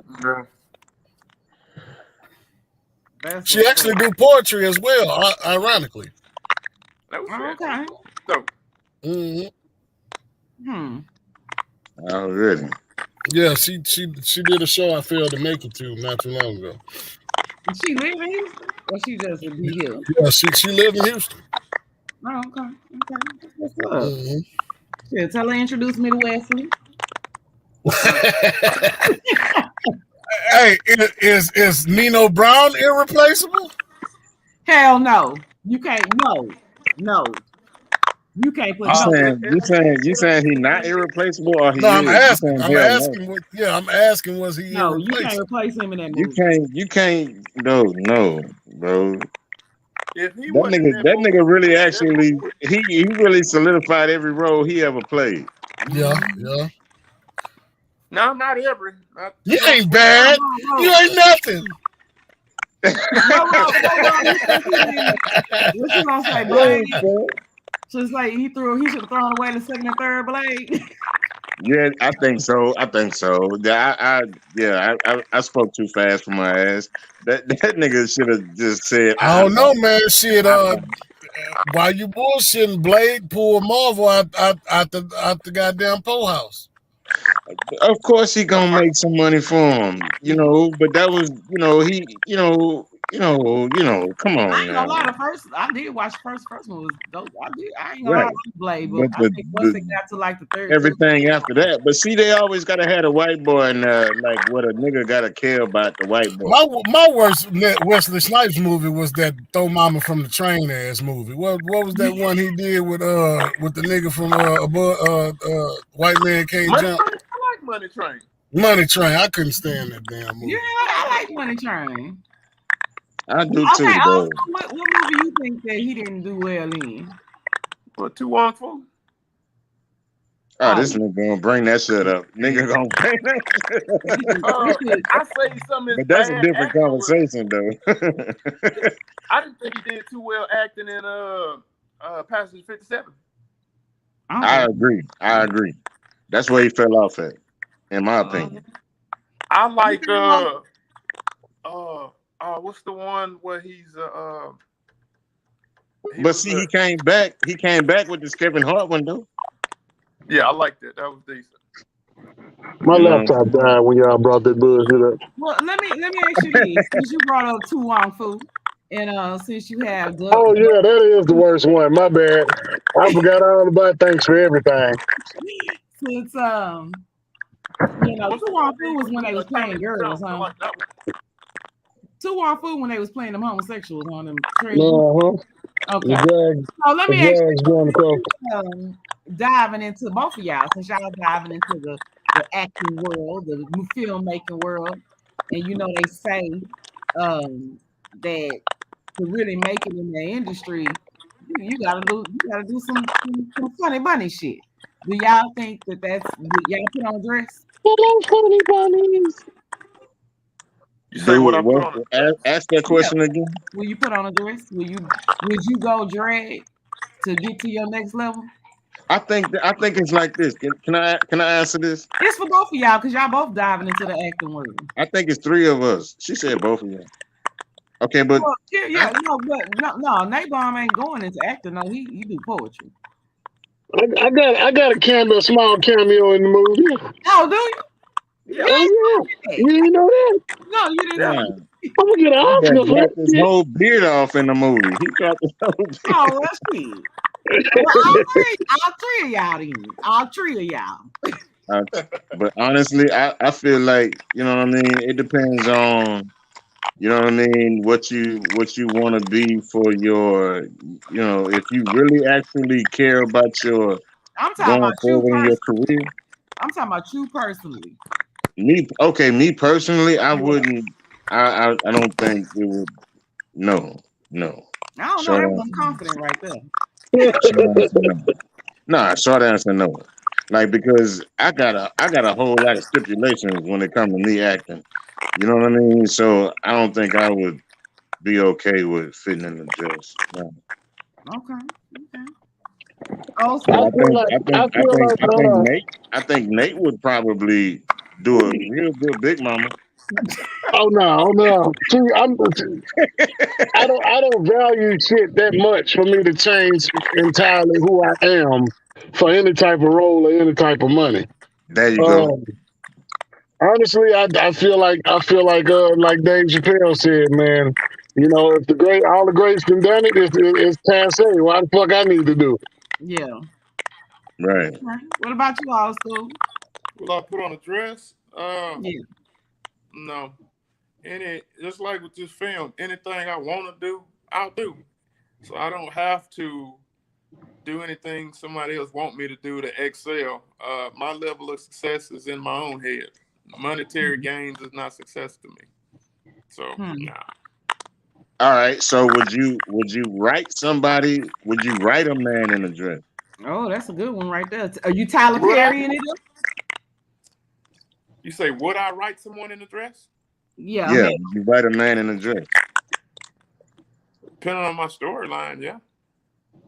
Okay, so you're not against it. That was a good answer. Depending on what's happening. It's all about content and context. Okay, well let me ask you this. Because I don't think there's anything wrong with, like, if you're transgender, you're wearing a dress, so you're transgender. But I think where the issue starts, where the question, I ain't gonna say issue, where the question starts to come in is a straight man putting on a dress. I don't think it's me personally. I don't think it's a matter of your preference, your sexual preference. I think it's a matter of your career and where you want to go. Yeah. Okay. I'm a conspiracy theorist. I'm like, So because it's me, I choose what I want to do. If I'm around the house and me playing with my little girl or old lady or whoever, I mean, that's that. But if we're talking about as far as to get higher in a career or some ulterior motive like that, no. let me find out you at home playing Dorothy. Huh? Let me find out you at home playing Dorothy. Yeah. Following the yellow brick road and shit. I got a unicorn outfit for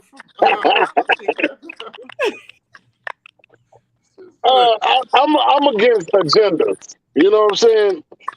I really can't judge anybody for what they feel inside or whatever. You know what I'm saying? I might feel like a tree one day, and I'm gonna put some bark on my skin. I don't know, but as far as writing that, I mean, if I have a storyline that needs a gay man, I'll find a gay man.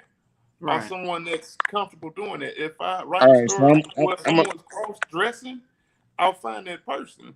All right, check this out. That character? Check this out. Check this out. Check this out. I respect Do that. you know the dude that played Joanna Man? What about him? Is he gay? I don't know. Who played Joanna Man? The dude that played on Life.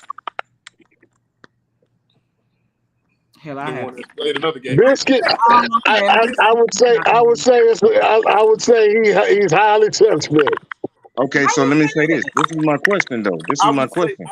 Okay, so you know how we look at Tariq on this whole 50 Cent show? We look at Tariq like Tariq is gangster as shit, but we all know Tariq ain't about that. Yeah. So we can tell in the show he ain't about that. How can you tell if a person is gangster or gay or whatever or a preacher? You feel me? Some people play good preachers. I think I'm saying it more like this.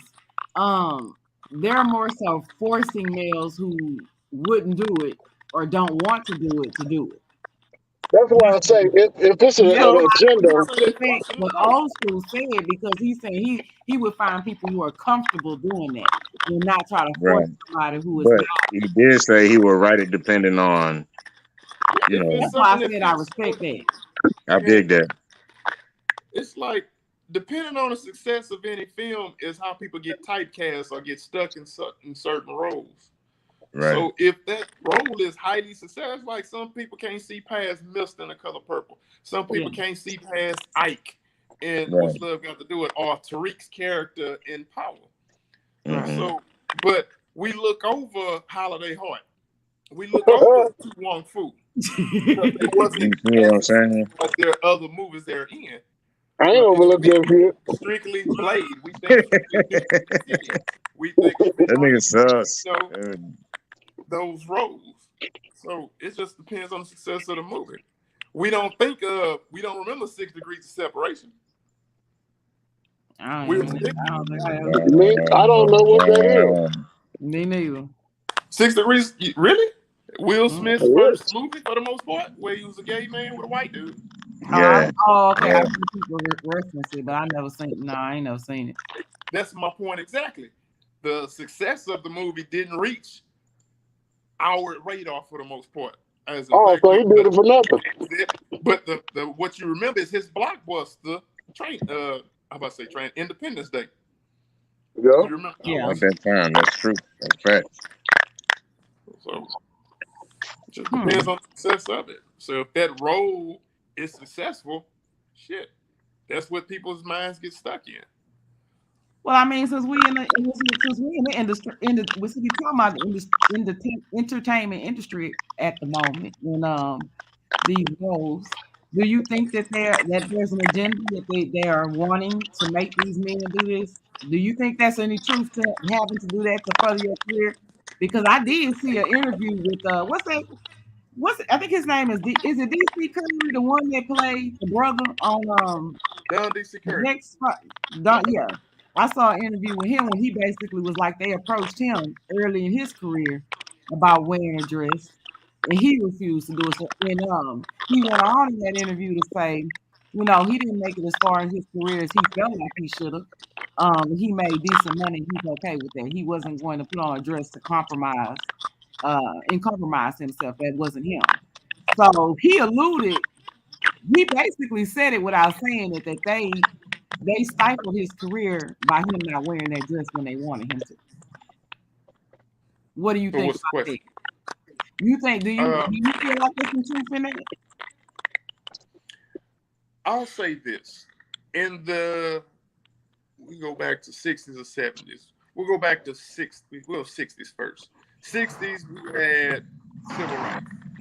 70s, we had women's rights. 80s, wow, you really actually saying that. It does depend on what's going on in the world. Yeah, so we had, like say, crack era, 90s, you had 3 strikes. I say that to say this. If we follow hip-hop and what hip-hop started out and the direction it went, and we look at mass media around the same time, we go 90s, since most of us remember that time as far as music. 90s in television, you had black families, black together, black relationship, college t-shirts, A Different World, Cosby Show, Martin Lawrence. You look at everything around that time, even with the riots and stuff, the music resembled the time. Mm-hmm. Okay. Even the stuff that wasn't, I don't want to say bad or whatever, but there was a balance. Of course, you had 2 Live Crew, which had Poor Righteous Teachers. You know what I'm saying? You had a balance. You didn't even have a program director as far as radio. Whatever DJ was playing, the DJ played the soundtrack to the streets, not a sound director. You didn't have a Live Nation to keep Jay-Z hot because he signed his tours and stuff to him. Yeah. So the agenda was, whenever the powers that be, whatever you want to call them, decided, okay, this is bigger than we thought as far as hip-hop. As far as, remember UPN back in the day? The network that played all black? Yeah. Black network, black pilots. Most of the. Yeah. But there were all the structure of those shows were black families, black togetherness, even with living single. Right. All of them worked, had Bro, you really actually setting some shit up, and I like where you're going with this. Yeah. Okay. Fast forward a little bit. Then you went to how do we destroy the black family? You pull out the black man. Even with Planned Parenthood, with Women on Infinite Child, they smart guy. Keep a man out of the house. Mm. Smart guy was the only one that had a single father home. But even so, he was smart guy. Very intelligent. What the hell was smart guy? Smart,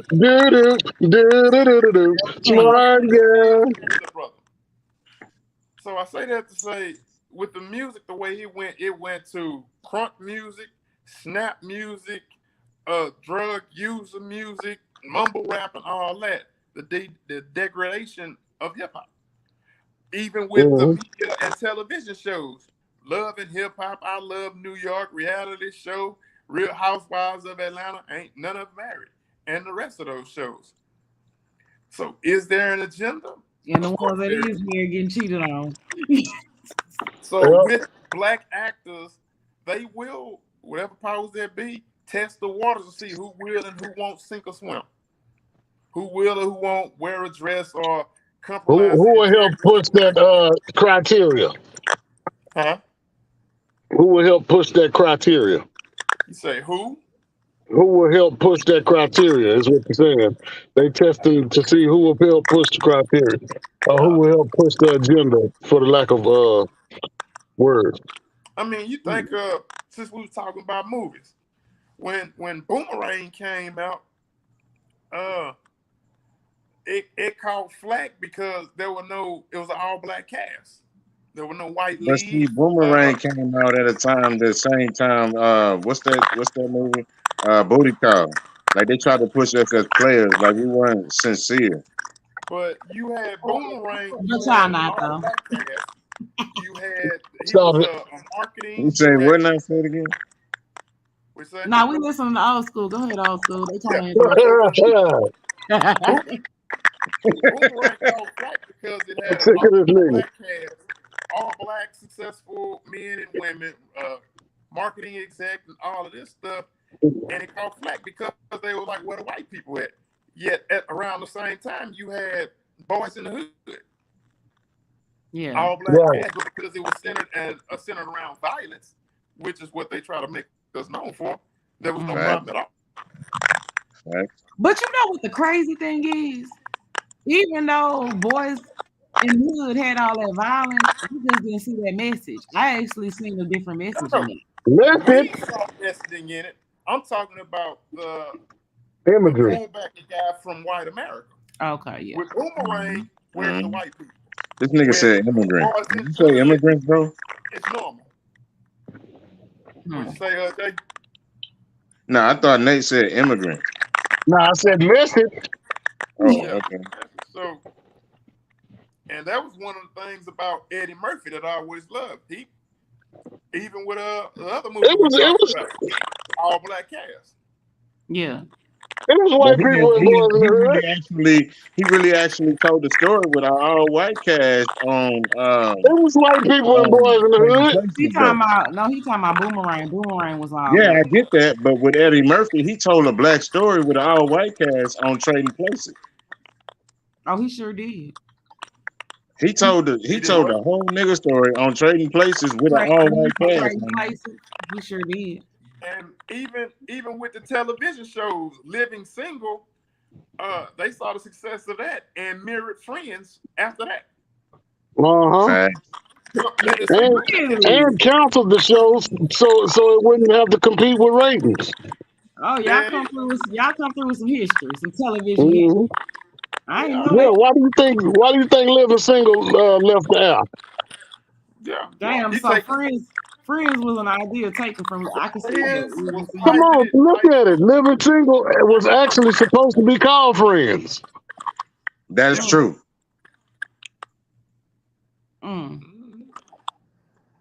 Ain't that something? Come through with some history. And then look, if some people in an apartment complex or condominium, whatever you want to call them, that all be hanging at each other's house when they all do their separate thing, but meet up at the end of the day and do the same shit.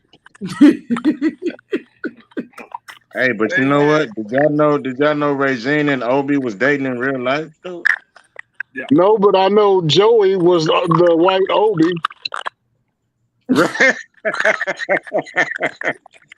Boy, that's facts. That's facts. That's facts, though. What's the show American Gods? I believe that's what it's called. I got the book. I never got into it. Never saw it. The character Orlando Brown, I think that's his name. Is it Orlando Brown? The dude from Drumline. Yeah, the little baby. That's not Orlando Brown. Is it Orlando Brown? He was the little dude. I thought Orlando Brown was the weird one from That's So Raven. Yeah, you got Orlando Brown. Oh, maybe they have the same name. They got the same name? They might have the dude from Drumline.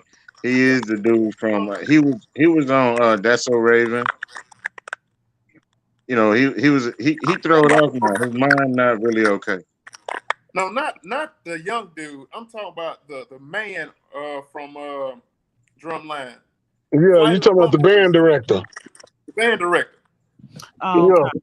So you talking about what's his name? God damn. It's Orlando something. It's Orlando something, but Orlando Jones. Yeah, something like that. He was on Jones. Gods. He was the Sprite. He was the Sprite. The 7-Up dude. Yeah. He was on internationally known. What you say? Internationally known, Freddie Tiffany. Yeah. That guy, stupid. But his character got he played Mr. Nancy. Okay. Yeah, I don't know if yeah. you got somewhat I want to say maybe Caribbean history or He played some with Eddie Griffin too. but it's Yeah. Mr. Nancy. That takes after Anansi. Anansi is the I forgot. He's the Caribbean or African god of stories and information and stuff like that. It's half spider, half man, and he tells riddle and rhyme and stuff. In the movie Mr. Nancy, I don't know if y'all used to see the clip of the guy on the slave ships making the slaves rebel and take over the ship. Yes, I'm with you on that. That's from American Gods. They canceled his character because it got too powerful. The message, exactly how the because wrote it. he had one scene that they wouldn't set him up. His whole thing was about him saying, "Who do you think run this? We are. Do you know what's going to happen if you don't? You need to get up so we can." That was his whole speech. His And whole speech. what show is His it? whole speech got taken off of Facebook. His whole speech got taken off of Facebook because it was so powerful to us. You feel what I'm saying? It got shut down. What movie is People it? had to reface it on Facebook for real. Yeah, they was like, "This some powerful niggas here. We got to." No, for real, that really happened, bro. They took his shit off of Facebook. They took it off, and they canceled his character. And I mean, you can look on YouTube for the interview. He'll tell you about it. I can't remember his name. I thought it was Orlando Jones. It's Orlando something. Jones, nigga. I just said. So it's still happening with powerful characters as far as film and media and television. There is a agenda, whatever the powers that be. I mean, shit, Viacom owns just about everything still. Yeah, and TV1. Yeah, all that. Yeah. Viacom TV1 was a black network. Excuse me? Man, ain't no such thing. I thought BET was a black station. Wow, say that. Hold on. This man said, "Ain't no such thing." I need you to say that again. Ain't no such thing. Man. On network. Okay, You just calm down, Sophia. You don't want to go through what I done went through. You don't want to trade places with what I done been through. All right. So what about Tyler That's Perry gatekeeper. Network? That's What about gatekeeper OWN? TV. What about Oprah Winfrey Network? What about OWN? What about Tyler Perry Studios? Man, look. At the end of the day, what about it's the reason why. It's the reason why there's a OWN and Bill Cosby went to prison.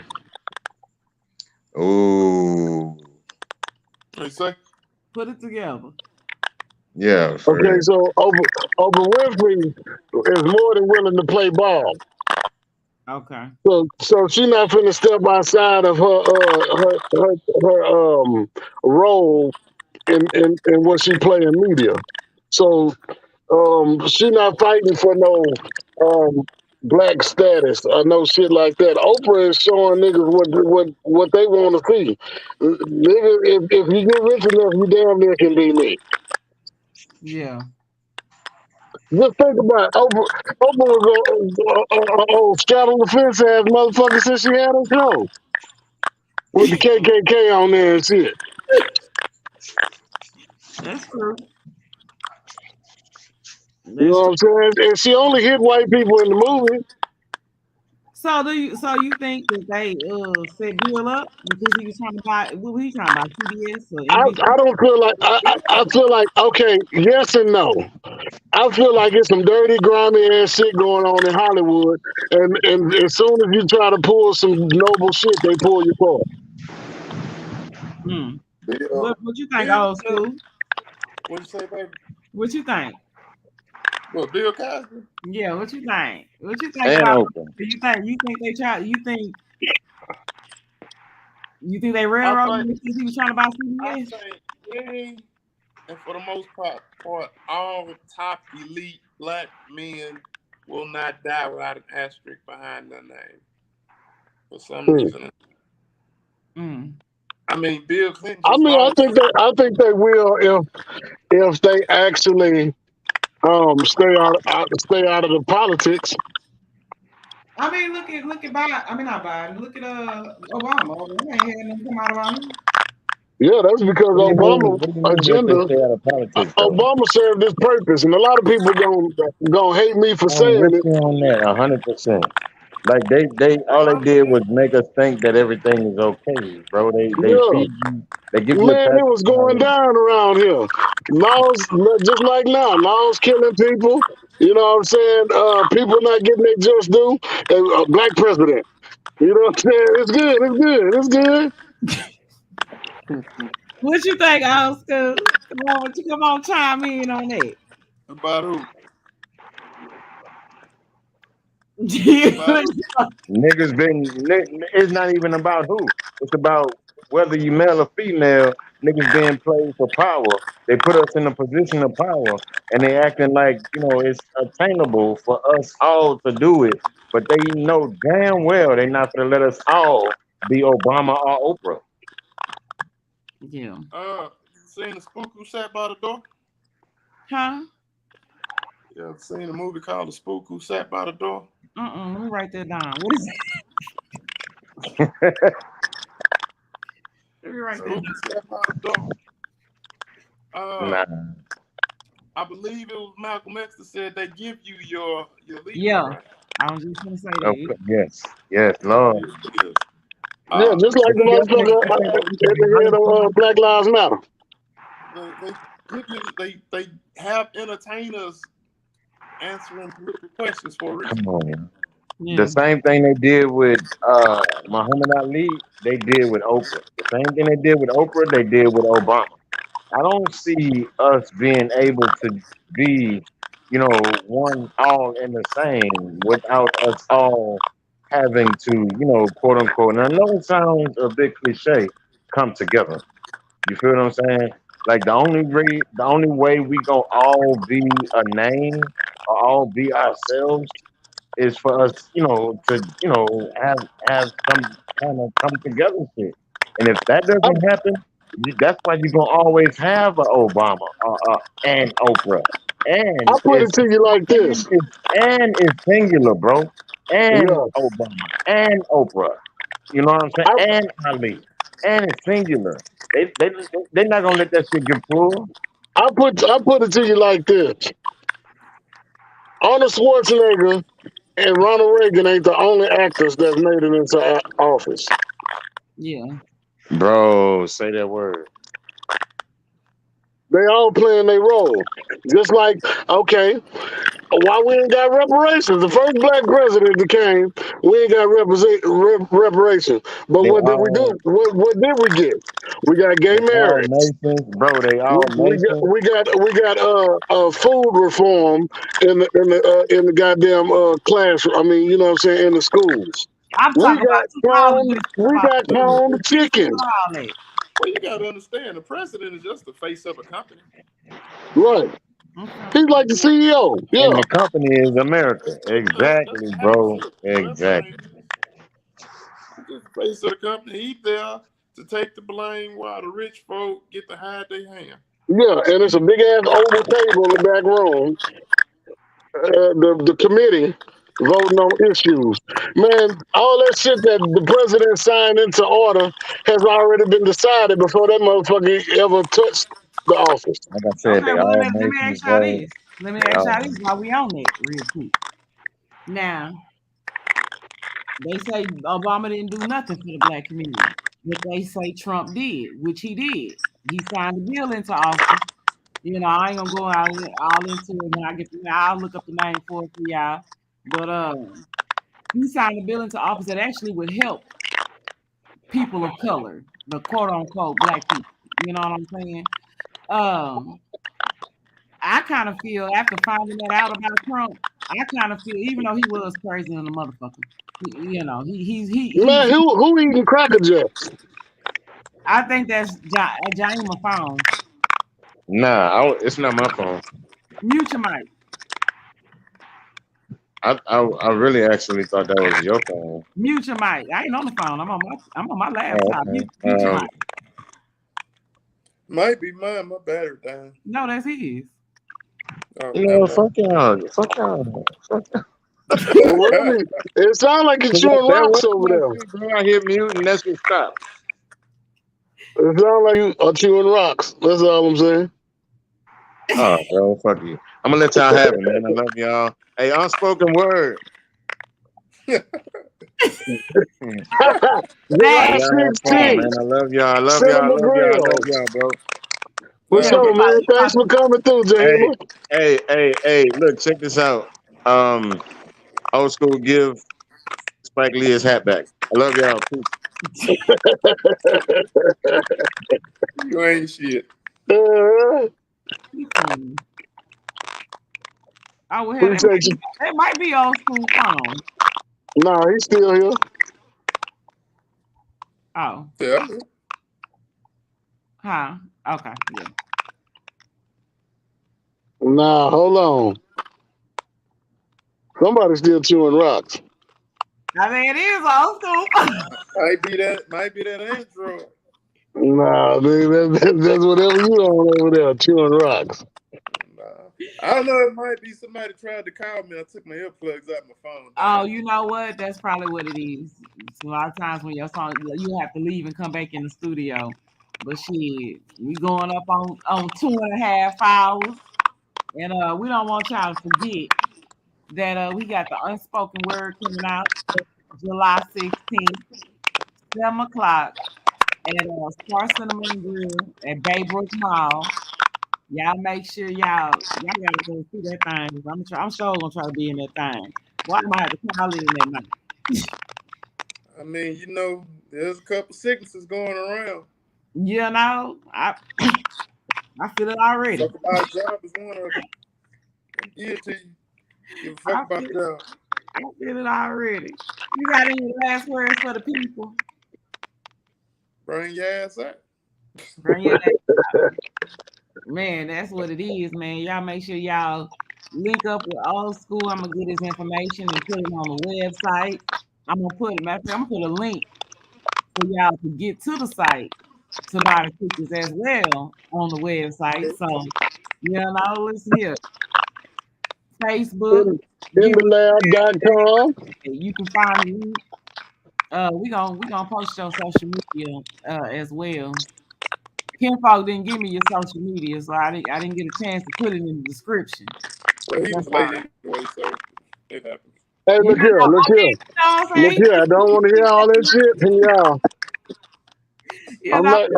We're gonna get We're it. not gonna take it.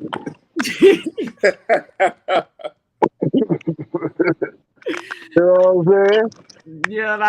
Well, shit, man. I'm Listen, here. y'all make sure y'all go out and see that, man. It's been a wonderful time with Old School. We had fun.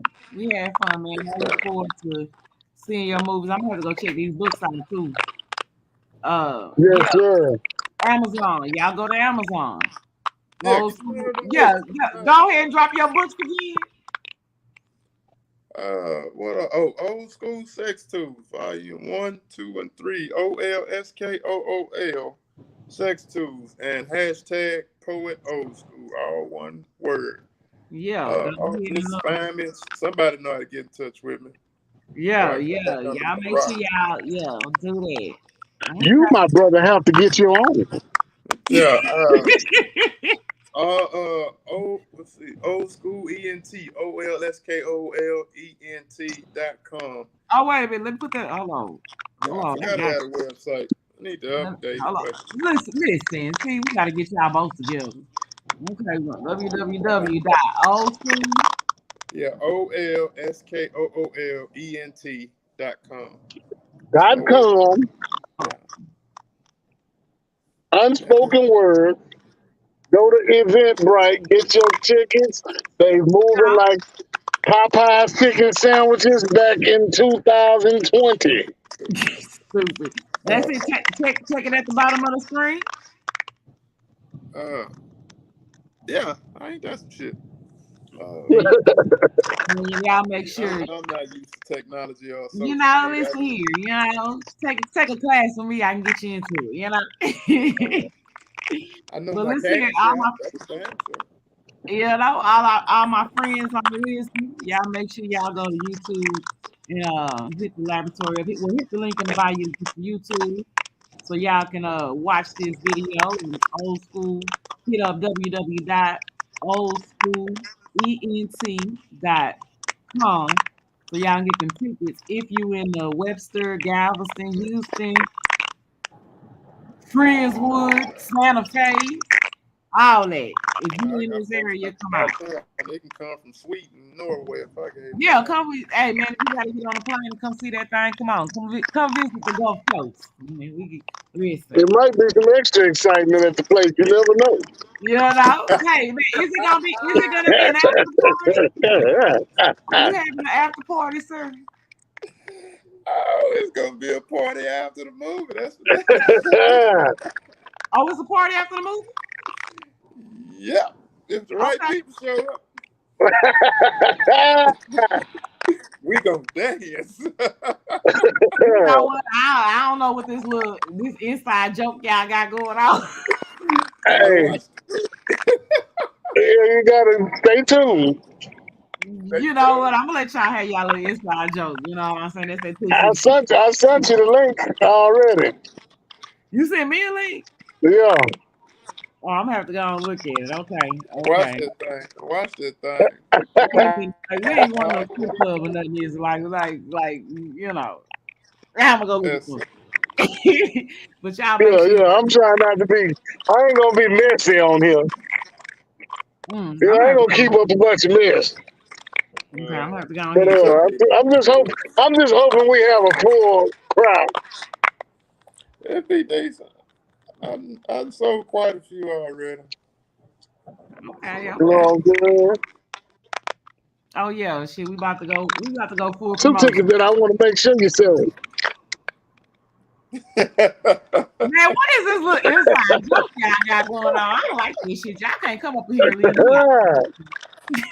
When we go off live, I'll let you know. Y'all gonna come up in the lab and leave me out the joke. Y'all be coming up here and making no inside jokes and shit. When we go back to the green room, I'll let you know.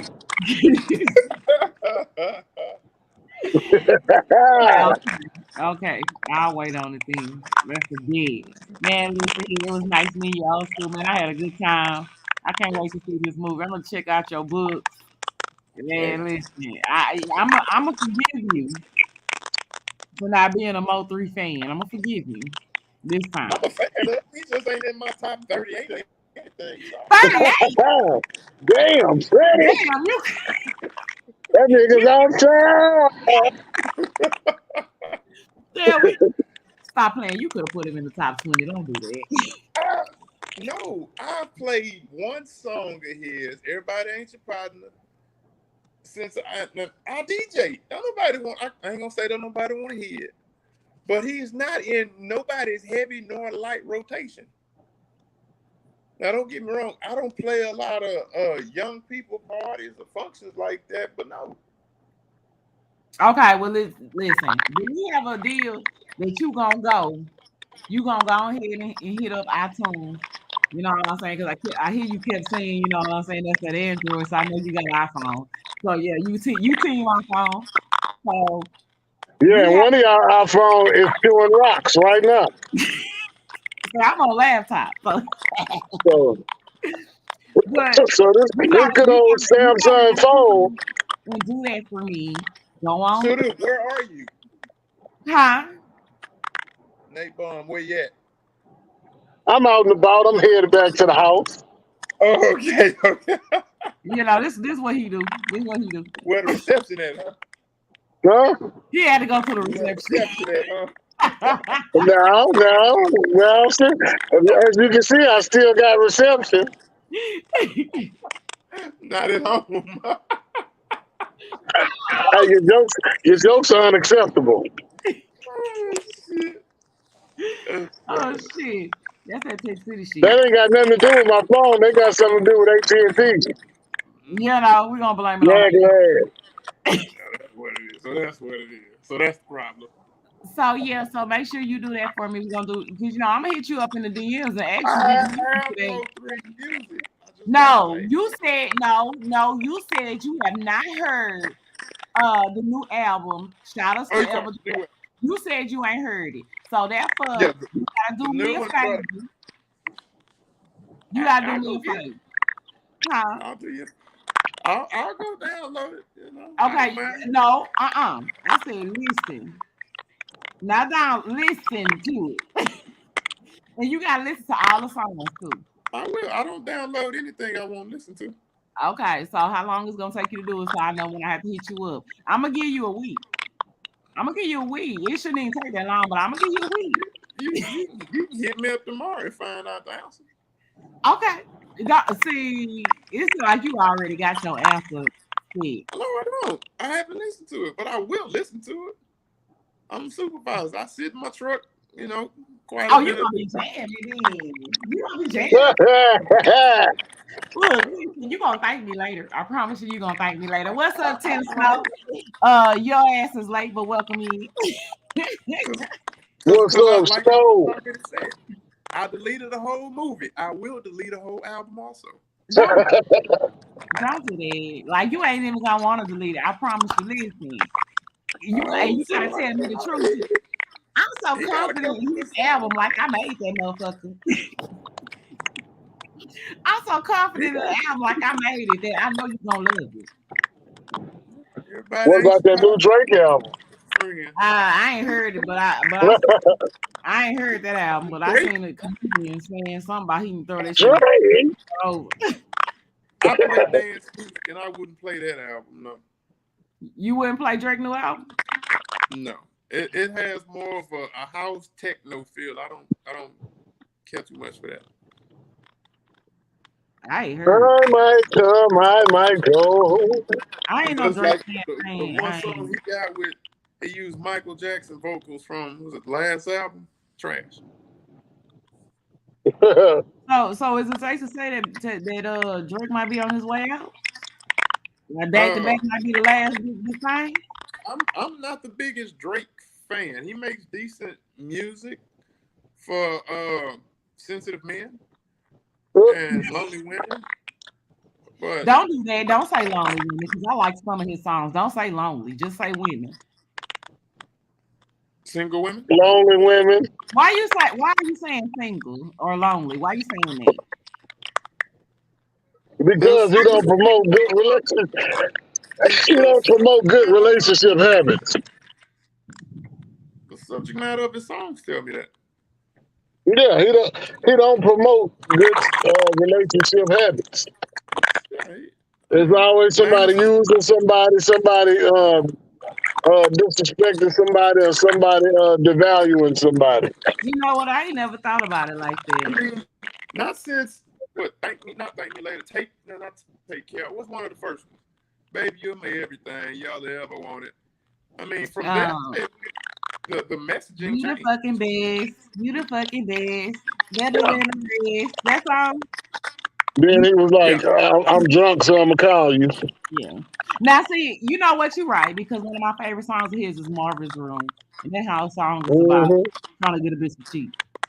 No, it got a nice vibe to it, but it's on some lonely, sensitive shit, too.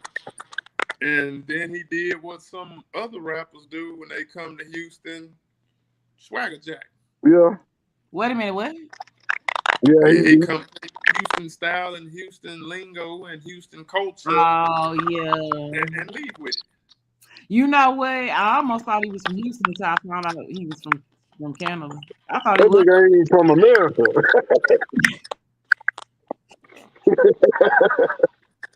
It happens often. A lot of artists from other places come to Houston, take their culture, mainstream it, and leave, and don't give props or to where it come from, or pick those from Houston where they took it from with them.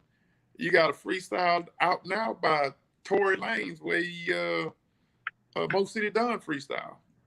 Shut up. Oh, he gone. What? Yeah. Where can I find that bullshit at? Look at Tory Lanez new freestyle. It's the same Rakim beat from Mo City Don. Damn near the whole style is in Zero's style for the most part. Why Tory would he Lanez do don't do that that? type of shit. That's what I say. He don't do that type of shit. Yeah, you look at T-Pain, Chopped and Screwed. You look at the jewelry store and make him a grill. But you know what? Let me say this about T-Pain Chopped and Screwed.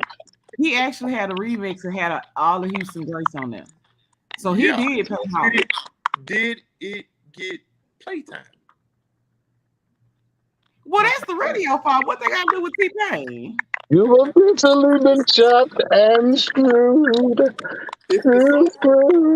Chopped and screwed. If the song don't get played, not many know about it, and you don't see any residuals from it. And then the song ain't have shit to do with what Chopped and Screwed is about. Like I say, I'm just saying they. But you know what? When he brought the Houston rappers in, it kind of made it about Chopped and Screwed once he brought the Houston rappers in. My point exactly. So if you don't even know the culture, and then you call yourself reaching back, but it gets no play, that's not a. No, can't nobody eat off of a bone. They just throwing a bone. That's true. They only put them rappers on there because the term chopped and screwed is from where? Houston. So I mean, that's keeping a decent relationship. That don't mean you like the person you're married to. No, that's marriage. That ain't love. You look at what Nelly and the other Atlanta people that took from Houston culture with grills. I mean, Houston culture ain't been shit since what, 03, 05? Right. Still somewhere around there. Yeah, I sure be asking where all the niggas at with the Starkey Arches at. Can't find none no more. Yeah, you know, that's 90s. Start you in weather, hot leather. That's weather. fucking sad. Yeah, That's why I invested. That's what they do. Drink up in the cup, man, hold up. I'm gonna have to go ahead and listen to that Tory Lanez bullshit ass freestyle. No, he didn't. Even with Drake, I done came down, said she from that age time. Yeah. You know what I'm saying? He threw me all the way off with that when I was like, what is he doing? Exactly. You come take from the culture and keep going. Same thing Tory Lanez just did. Chopped and Screwed, Atlanta, damn near all Atlanta, same thing. So you agree with Pimp C what he said? This shit originated with silence. Goddamn right. Yeah, he country rap too. That's why they didn't like him. He was too. Oh yeah, Pimp C stayed popping his shit. He was too willing to say it. He stayed popping his shit. And then you're right, because and honestly, I feel like the Houston game got fucked up because of that. It was outsourced so much. Anytime that anybody made it, they tried to make it seem like they was from somewhere else. Shit, and what, New York? They claim Travis Scott. Yeah, I tell you one thing, most city don't claim the nigga. From Houston until I think this asteroid shit. I didn't know the boy was from Houston. Yeah, no, Houston. And then when Houston did give a shot, what they gave him? Mike Jones. Trash. Yeah, don't do Mike like that. Man, Mike Jones. Should have done Mike like that. Listen, Mike Jones got his bag and got out and flipped that They shouldn't have done Texas like that. You fuck what you say? Listen, now he doing Domino's Goals commercial with a fucked up grill. His goal. He got in his thing. He made his money. He got out and took that bag 5 times. Man, that's a goddamn lie. He do finance shit now. That nigga faded out. He used to be on Fanbase doing finance shit. I bet he was. Yeah, teaching people how to do finance shit. I'm telling you, man, got his bag, flipped that bitch 5 times. That nigga running around here with teeth look like he been sucking his thumb. You know what? I'm not. Now you tell me his finances straight in his teeth ain't. I'm telling you, the man do finance shit now. I'm trying to tell you. Mike Jones. I'm telling you, he got some business ventures going on, man. I'm trying to tell you. I don't know no more. He took a page out of Chamillionaire's book. Who? Chamillionaire. Who? Chamillionaire. Who? What about? Mike Jones? Who? Mike Jones? Shut up. 281-830-8004. Mike That's Jones on the right. phone. I'm about to hang up on you.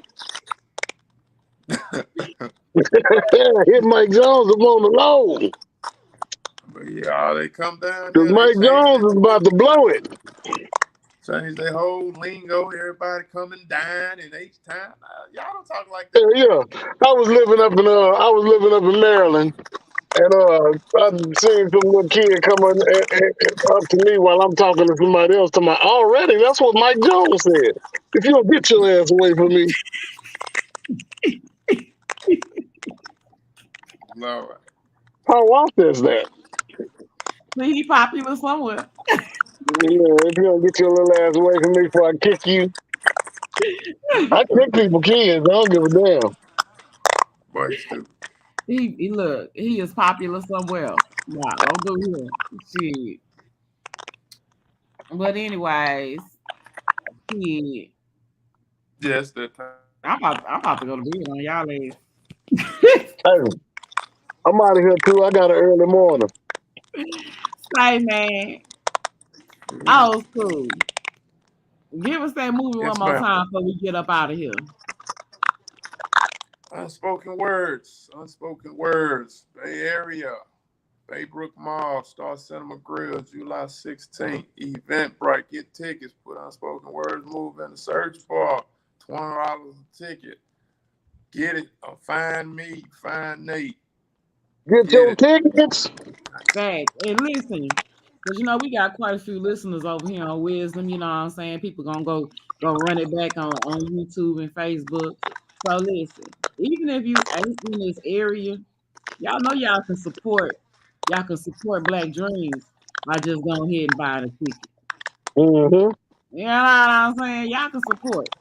Just We'll like send you a DVD with me standing in front of the screen. yeah, you know what I'm saying? Shit, Old School might be. Listen, I'm bootlegging the movie. Is you gonna drop it like Boosie did on his own website? That's what you need. That's what you need to do is drop it on your own website like Boosie did his shit. I'm selling these tapes for $59.95. All that is being thought about, and whatever I decide, I'll make it happen. Like I said, it's just what I feel like doing next. That's all this about. Boy, he gonna make us wait, man. He ain't gonna let us be able to watch the movie with one time right now. We're gonna have to wait till he go to all these other states and let them see it. And then we're gonna be able to watch it again. I got other things. Like I say, I'm not excited about the movie. I don't know why you not, man. Listen, I'm not gonna play with you. Because I'm not finished. Show up. I got something else to do. We finna hit the red carpet.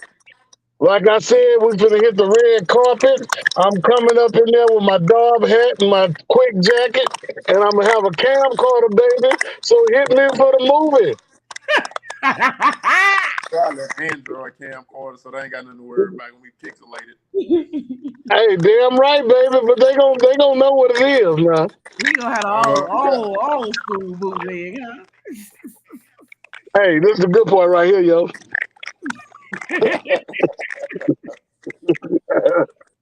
Shut that rooster up! I'm trying to talk to you.